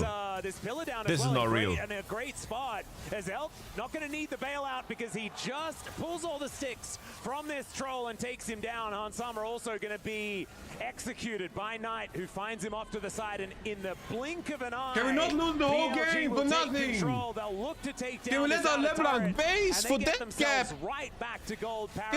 Can we or let Caps recall without the game exploding? Goes Can he and they're actually just looking be to take this air not out active straight for up, and they will 15 get seconds it. in the game? A big 15. turnaround there. And we've seen LPL Callistas do big work across the years. We lost and 2 LPS, turrets, man, 3 turrets. 3-0 and 3 now on this We lost the whole Callista. gold Did lead. So much damage there, forced the flash out. So Can we the let Ram Caps couldn't connect, recall, but he just man? changes targets and takes out Skewmon. And Oh, at we this lose the point, Drake too. BLG should just be able to get this dragon straight up for free. There's nothing that Broken Blade can do about it at this moment in time.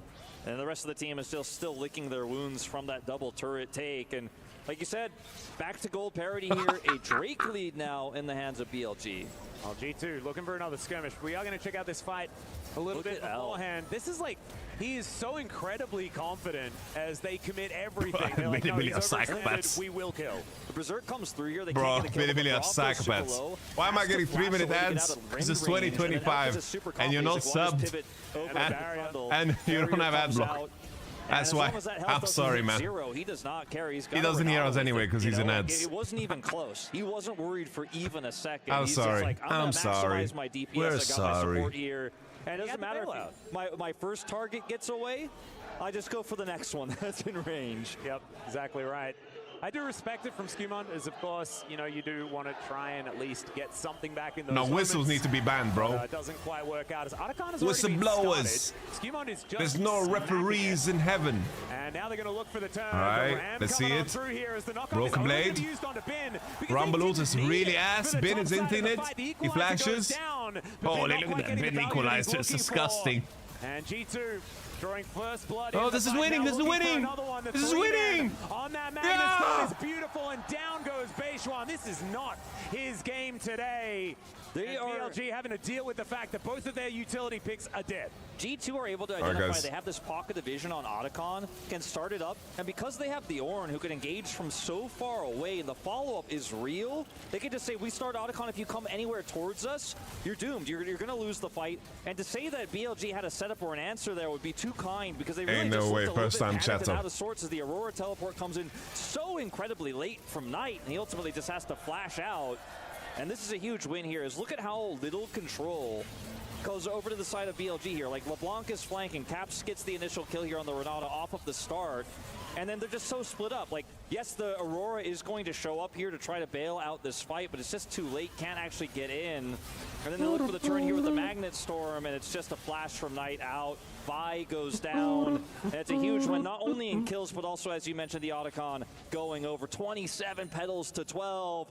The numbers here and experience are starting to stack up, which is so valuable for an Ornn who wants to get those ornaments as quickly as possible. Yep, Cap's gonna give it to you. You're gonna give it to you. Cap's gonna give it to you. Yeah, that You're one is, gonna I give know it to that you. that one is actually just a Holy, shirt, right? Rabadon's Like, kind of Death a shirt. Crown. The Come on long now. armor, the glowing armor, you're like, I've okay, been Wizard's coming for rewatching me, Harry get the Potter as I glowing fall asleep.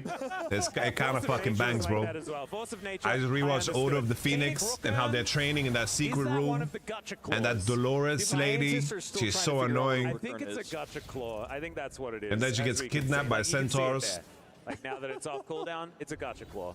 I think that can be confirmed. That one I'm not silly about. I thought know it was that a one. utility build. Harry but I don't Potter. know. And Triforce is obviously a misbuilt fan. As G2 do get Alright. the knock up here onto On, but he does have the hostile takeover. Bench one flashes, Broken Blade isolated, but he's tanky. He can afford it. He can afford it. What the fuck is that Vi ultimate? This should be winning for G2. No, there's no way we lose this. This is winning, no? Oh, the flash on Orn. We win this. We win this. No. How can we lose this? Ensemble W's in. What is what they want? But it's Elk who has to use a fair bit to try and get himself out of there. All of the health bars on the Rift are so extraordinarily low. And they were so close to having an incredible bailout moment there. I mean, he had the flash. I thought for sure he goes in and looks for the reset there, but they are too timid to do it. How did the fight is so split up.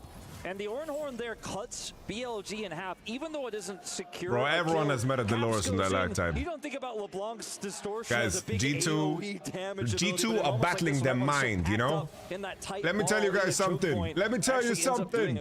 Listen to me, everybody out there. If you conquer the enemies within, the enemies of outside will do you no harm. Right now, the only thing that is blocking you from success, G2, is your failed delusion in your mind, your vision of yourself. The vision that you see when you look into the mirror is a failure. You must shed this image. You must see yourself, picture yourself as someone that can win. We're gonna take those jungle caps. Cap's gonna take a back timing here. As his death cap picks up, the arm guard can TP in if he needs to, but I think he's got just enough time to walk Drake over. spawning, 10 seconds. 10 seconds to spare. And this may be the last stand Conquer here the enemy within, and the enemies of outside will do you no harm. Look at your items. Look at fucking death cap shit. Yep. The mana's actually completed here as well. Kalista ultimate. Where's the Kalista ultimate? They force it out. Broken Blade getting bounced. On, down. Huge from LeBron. Huge. It's a winner. Come on, G2. And down they all go. G2 are looking at semifinals. I mean, it looks like they really are. And I said, you know, LeBron it's just a second Drake here for G2. It's just a Chemtech. That's a 24-karat Labubu right there. We don't have Prio. Let's look for something else where they commit anyways. The Fate's Call has to be used so early in the fight. Didn't even ult. Takeover. The combo with Broken Blade. Yeah, on was fucking ass this tournament. Usually, there's cases where I depend on, but it was disgusting this tournament straight up. So good for G2. They grab this Drake for free and now can reset. Topside Prio goes back to Cap. So like I mentioned before, didn't have to TP. They can now put their eyes towards this Baron because Broken Blade also has TP. G2's winning this competition, guys. Coming in here with the control vision as a support, like you're playing. G2's winning this competition, bro. I just can't agree with this decision. Doesn't end up using the ultimate here and is just burst down, which means he has to Fate's Call. But why BB? Why was he the target? That's my big bit of doubt. Is hello? Hello?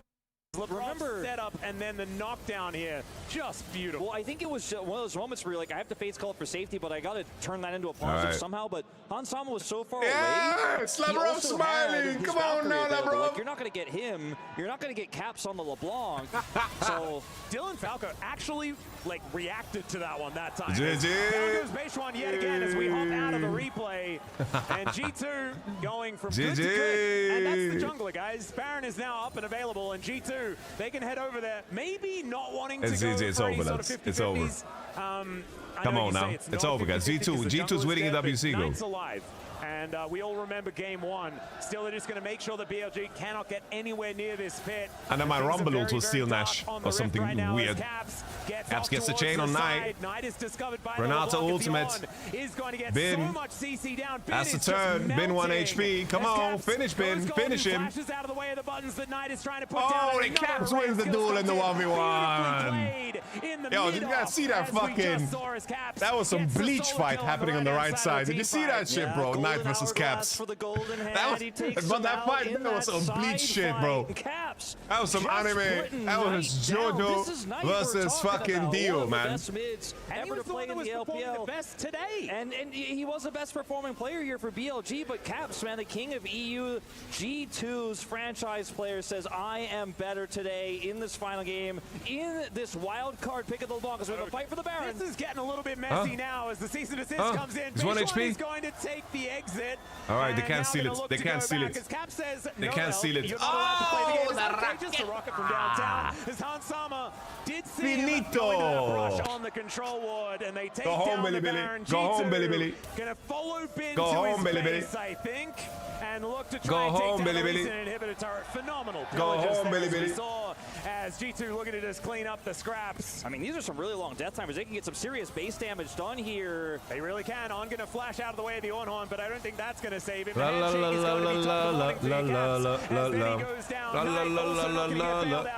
la la la. And G2 really come alive Yo, here in when these last G2 two games. It's a the big reverse wave. sweep, or at least the mini one. Yeah. This best of three, as they will break the base. It's a big wave. Elk is going to be the first to respawn here, but he alone is not going to be able to defend this push. I mean, I think it's going to be really hard. No rumble. Equalizer up in 15. They're going to make a play for it. We're ending, baby. Yep, and they have no money. We're ending, baby. We're ending, baby. Lead with the Baron available as well. Ending, baby. So difficult to get through. And Elk, he can do nothing. Look at BB's face, man. There are just grins from ear to ear on G2. And they will be able to take down BLG after being swept at MSI. These three games went a whole lot differently. And now they get the pleasure of obliterating the key and sending BLG home. Crazy. Vengeance is sweet for G2. And it all just came together with this when NRG game. Guys, help me out on one thing. When NRG beat G2, where was Worlds? Was it in America? EU better than LPL? Relax, bro. Relax. Okay? Anyone's legend is in this competition, bro. They crushed game 2 and arguably an even more one-sided game 3 to Korea. It was in Korea, okay. I had a random theory, guys. Bro, I had a random theory. My theory was the closer the tournament is to home. Jesus, Caps is losing all his hair, bro. He's using all his powers, man. He's using all his fucking powers, bro, to carry these games. Caps is fucking working his ass off out there, man. He's fucking stressing, bro. He's working. He's working. He's working, bro. Oh, big. Thank you so much, gentlemen. G2 have finally done it. They were able to break BLG's curse after 2 years of losing. Oh my God, BB, there's so much to talk about. Let me start first with game 2. You had a statement performance. Walk us through what happened. You know, after this MSI performance, I had to prove myself, and I had a great chance here at EWC. So good tournament from BB, guys. Really, really good tournament from BB. Absolutely, you did. That happened for sure. But I do want to ask, coming into this tournament, everyone was looking at LCK and LPL teams, and everyone was underestimating EU. What do you like to say to them right now? I mean, we're still the underdogs coming from MSI, you know, but we have to be respected, of course, right? We just beat LPL. I'm very excited for what's to come, but we have to stay humble for now, you know, and take it as it is, you know. Absolutely. Well, you are 2 steps away from claiming. You're 1 series Andy versus weakest LPL team, little bro. What the fuck are you talking about? Can win the whole thing. Yeah, 100%. We all believe it. You know, we ride with the wave. I think we found a very good recipe on winning the game. Globetrotter, bro. So I'm looking forward to playing against. What are we saying, bro? It's going to be AL. I'm not 100% sure, but any team that we will be facing is going to be strong now. So I'm very excited. Absolutely. Well, the good thing about Esports World Cup is that when you win an elimination match, you get to crush your opponent's key. Just tell me how you feel right now. It's going to be my first time, so I'm looking forward for it. All right. Am I doing it? Yeah, absolutely you're doing it. Let's go to the key crush machine and just let you know that you have just guaranteed a $160,000 in the bag. So I'll just let you have this moment for yourself. Look, 2 things are true, guys. 2 things are true, guys. Hear me out. G2 played good by their standard. But Billy was disgusting. 2 things can be true, alright? 2 things can be true.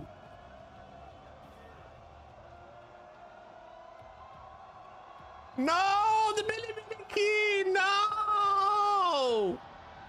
Not the Billy key! How are they gonna get home?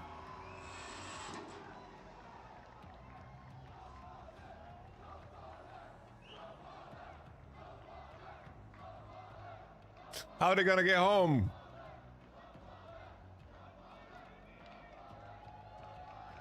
And the G2 faithful have been rewarded. It has been multiple years of losing, coming close, whether it was a best of 3, a best of 5. BLG got the best of G2, but not today. It was the reverse sweep, a 2-1 victory for G2 to the joy, pure joy to everyone inside the STC arena wearing the G2 colors. And it has to feel good. We had the chance to sit down with Broken Blade in the studio earlier.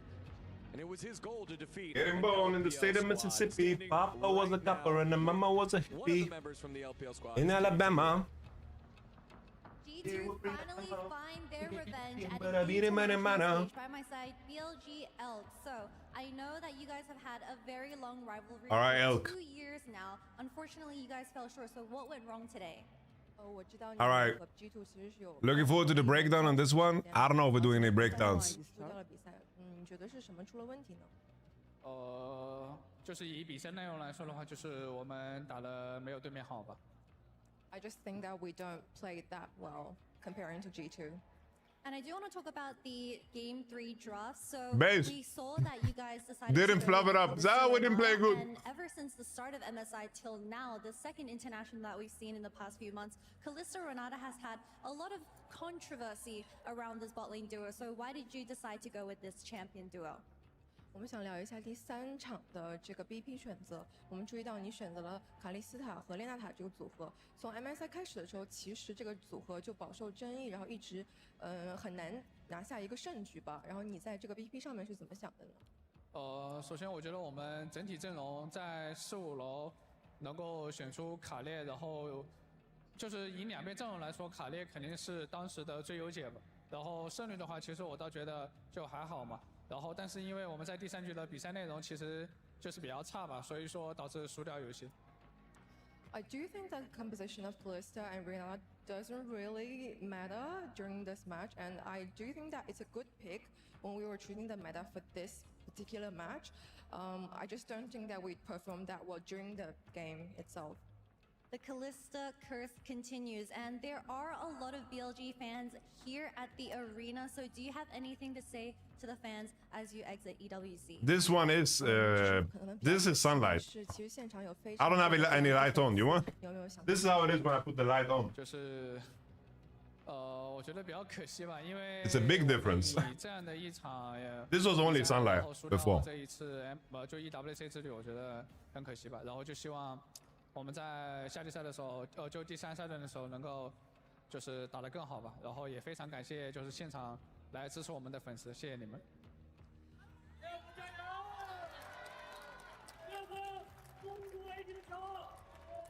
I do want to say thank you to all my fans. Of course, it's a bit sad to actually lose and stop right here at this EWC. I just want to thank again to all my fans. Thank you so much, Elk. I'm looking forward to see you back in the LPL and back to you guys at the desk.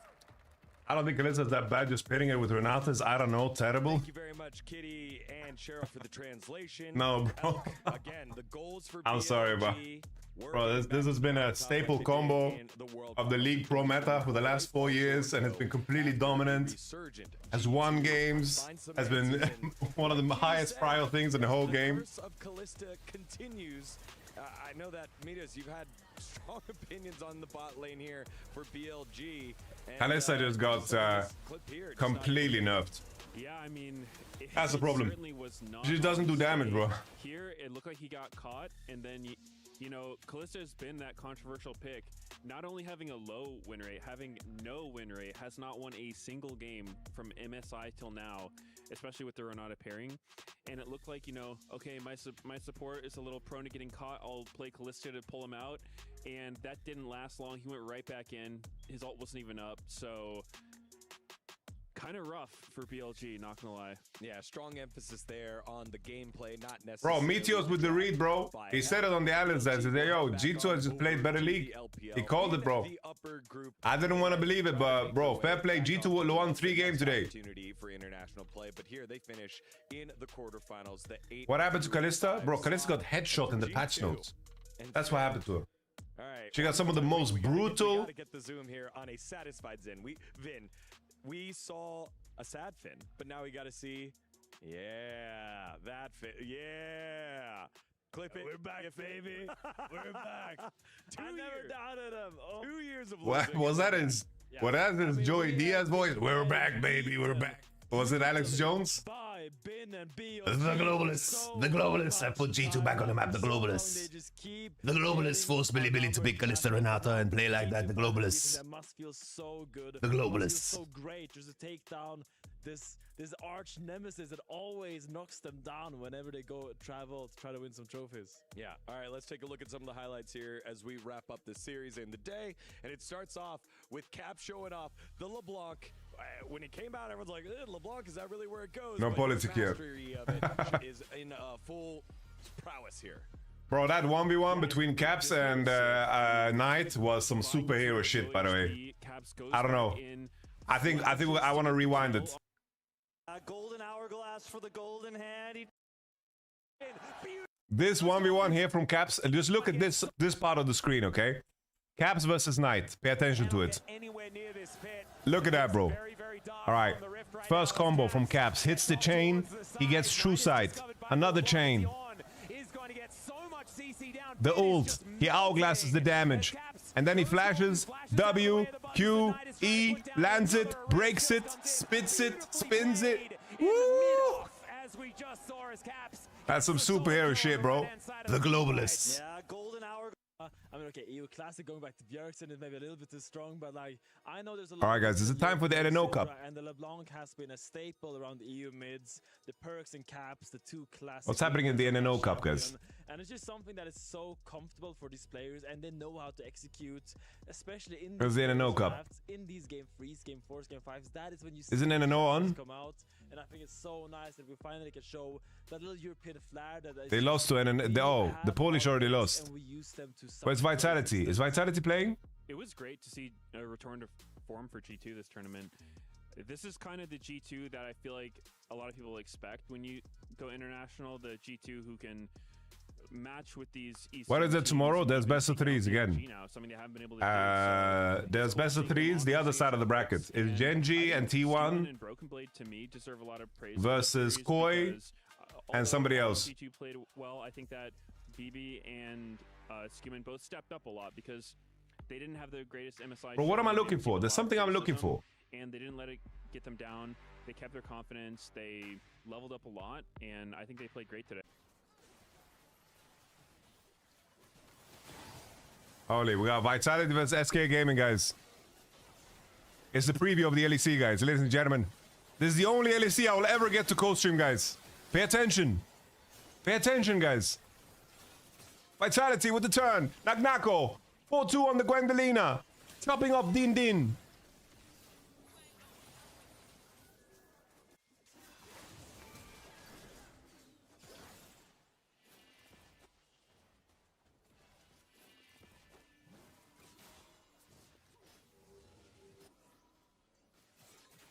Naknako's playing, yeah, it's Vitality versus SK, the LEC teams.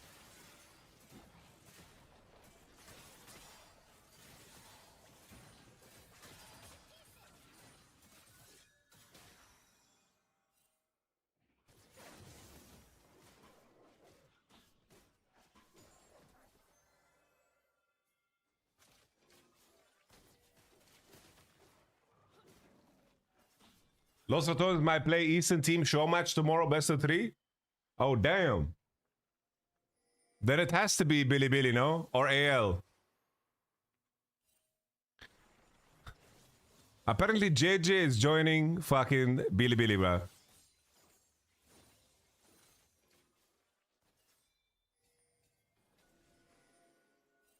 I kind of like the blue side. It has to be one of the Chinese teams. I don't think it's Billy, so it's AL for sure, no? Or CFO. JJ was good 4 years ago. JJ had the solid split on IG, bro. He had really, really high peak. Like, JJ is very Shun-like.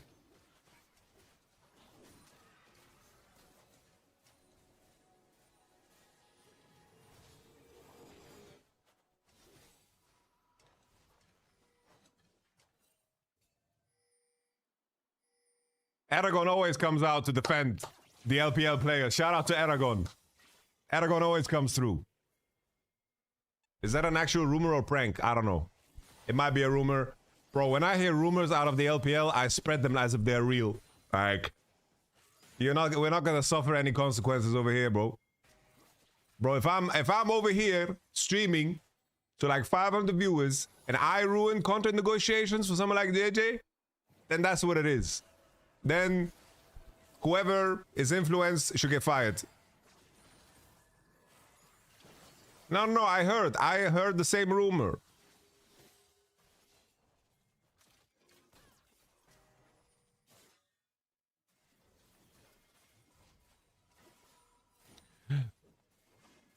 Spreading misinformation and then say, I'm only human after all. I'm only human after all. Don't put the blame on me.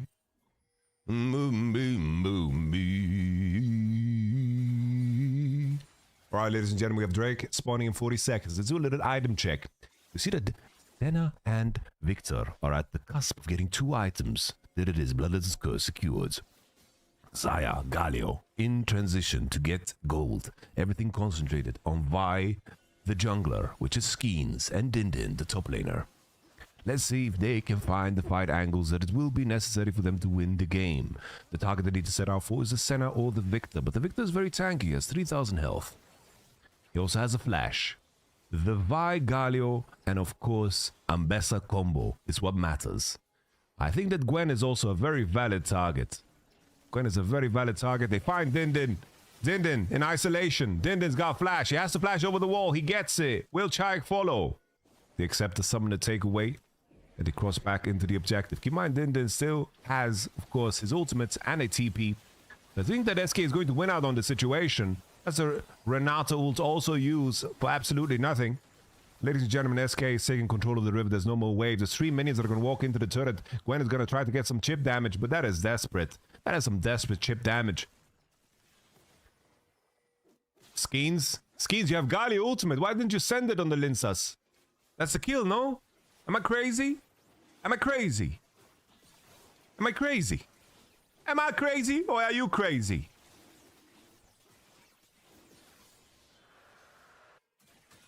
Naknako keeps farming, pushes in mid-wave, got some chip damage, pushes out top 2, but it means that SK can continue their onslaught on the Rift. Ladies and gentlemen, they're hitting Atakan. Soon, Atakan will be Atagon. CC chain onto Linsas. Linsas gets the Zinza ult off, but it doesn't matter because Vi is following. Where's the Galio ultimate to follow up? Galio ultimate to follow up is not there, and now Vi is gone. Galio is on vacation because he's catching wave on top. And, of course, SK Gaming have 0 coordination. If they were Russian ballet dancers, they would be fired on day 1 with this coordination.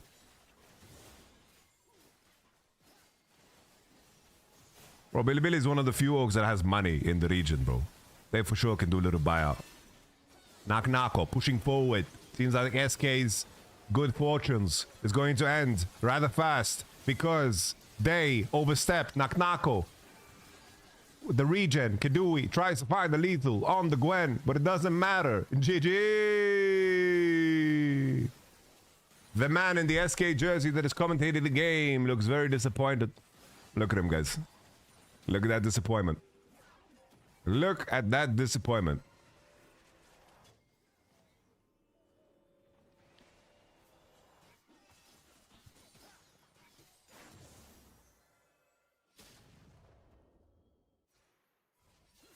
Bro, JDG off-season is crazy. Missing out, Ale out, bro. Everybody's getting fired. It's crazy.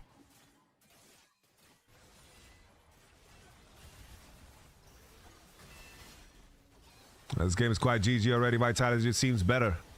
Mechanically a little bit harder. Mechanically a little bit tougher. To find the opportunities, SK tried to squeeze water from stone.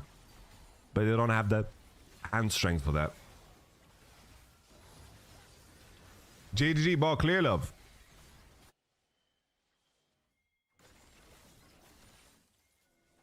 What if the moment the series finishes, you straight up, all your information gets automatically sent through the job application process at McDonald's? When the good team's playing, this is what we had at the NNO Cup. This is what we got. Who are these no-name players? This is SK Gaming versus Vitality. Straight up. This is Dindin, Skeens, Abadagio, Kidui, Loopy. Tomato's a banger. Combination, everything used on Flashy, but I think it's kind of pointless. As a Rakanald, Violed.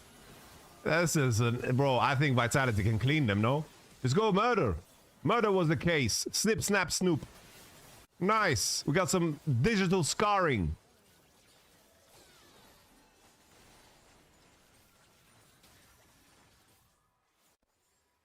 Digital scarring, bro. I just invented that, bro.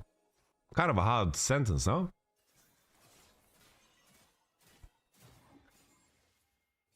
All right, let's continue.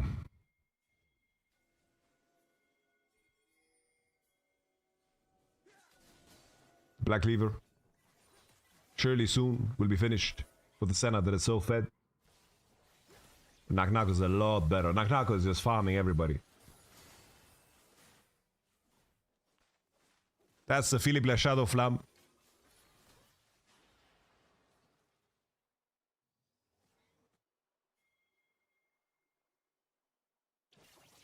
You know what I think is bad about a lot of Vi players? It's something that is subtle, but the way they use their Q and use ult when Q on CD, so they can't chain, and then they don't auto-cancel with E, and then they do fucking fuck all damage. Bro, the amount of Vi players that get away with playing like complete ass is crazy. Because Vi combos are pretty straightforward, but they are legit just fucking spamming their buttons because they're panicking.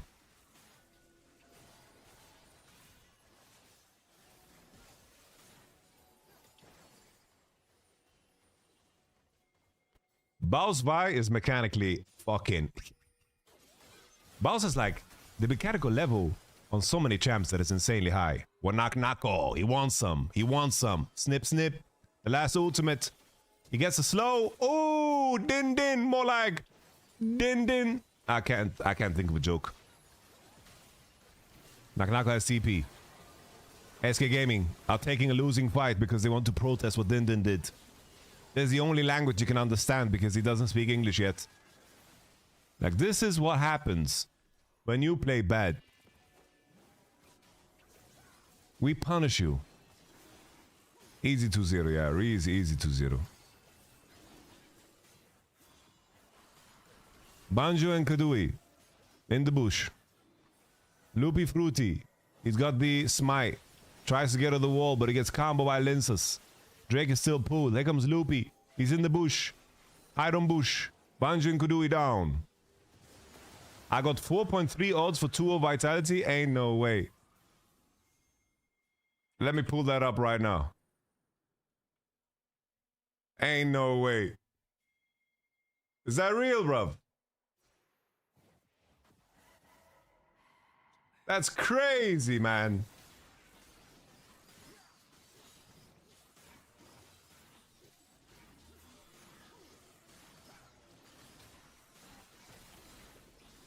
No politics here.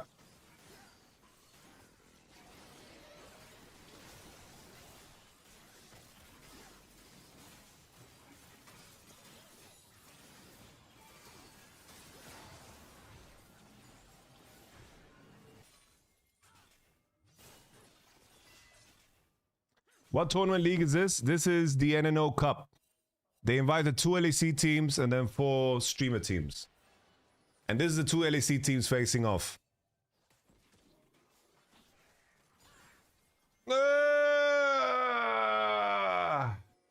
Oh.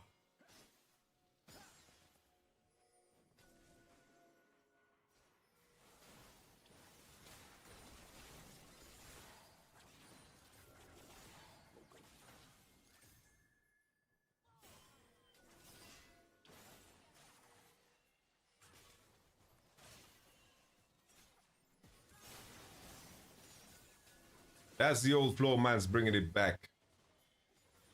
Pass the old up.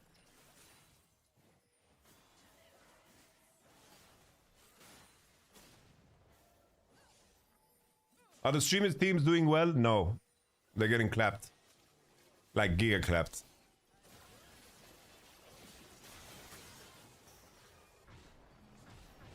This is Flashy. This was the Academy support that they wanted to sub in over Hilly, but then they brought in Niski. But Flashy is a Turkish citizen, so it's very hard to get a work visa.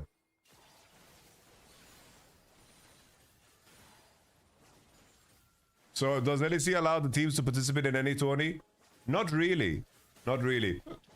This is like a one-off shoot. This is like the first one in forever.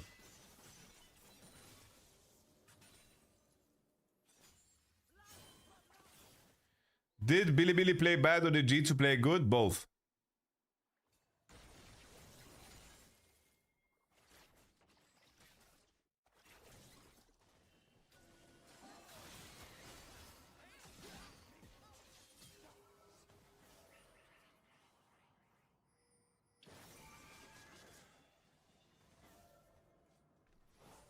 Yeah, let's not fucking sexually harass me, eh? You fucking creeps.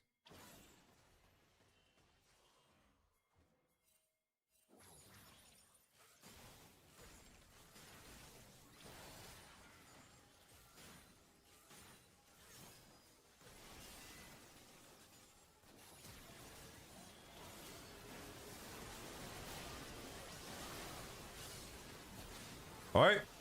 Nah, they don't have any damage, bro. It's a 4v5, guys. Arcane! Arcane! Arcane! It was fucking 4v5.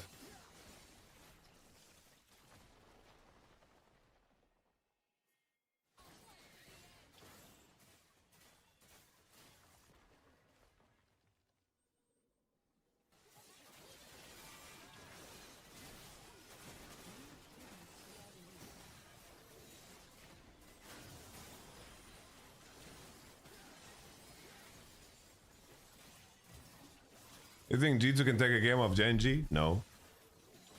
Bro, Bilibili and Genji is not the same, bro. They're not playing the same game.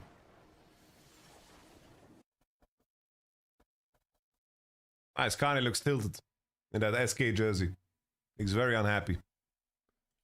Both of them look tilted. No way. It seems awkward for No Way. He doesn't know what to say. Wait, is this game still happening? No, it's not. What the fuck? Opening a vintage base set 2 booster box. There's 40 available live right now. Slim Chinese packs. Exclusive RK9. Exclusive RK9. Giveaway only for the UK. Is he calling it RK9? What the fuck is RK9, bro? What do we do while we wait, guys? What do we do while we wait? I don't know what to do while we wait for the next game. What is this guy doing? Do you really wanna be winner chicken dinner? All right. No, never. No.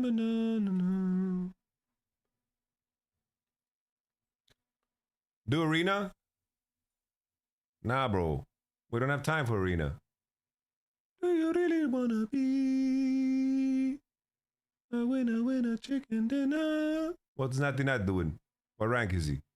What's his win ratio?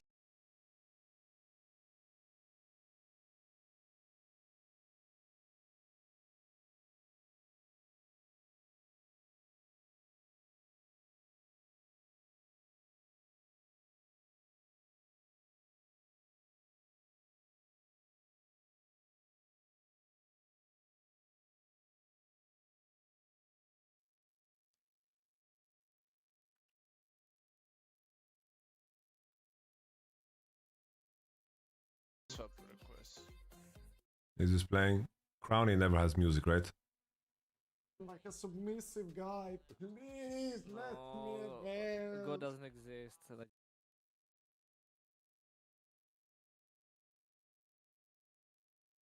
What the fuck? Bro. Bro. Bro.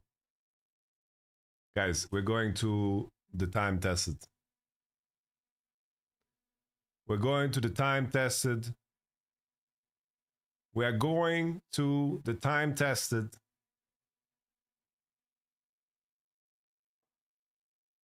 And we are going to...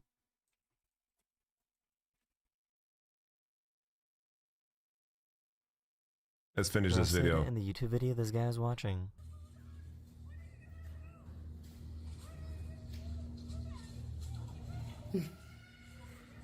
He's watching EWC. This Get guy him. in a bus caught the perfect police chase. Did you end YouTube stream? No. Should I? I will. YouTube viewers, join me on Twitch, guys. Join me on Twitch, YouTube viewers. Because then I have freedom to do more things and I don't get headshot by YouTube. I love you all. Come over to Twitch. Okay. There we go. Now I close it.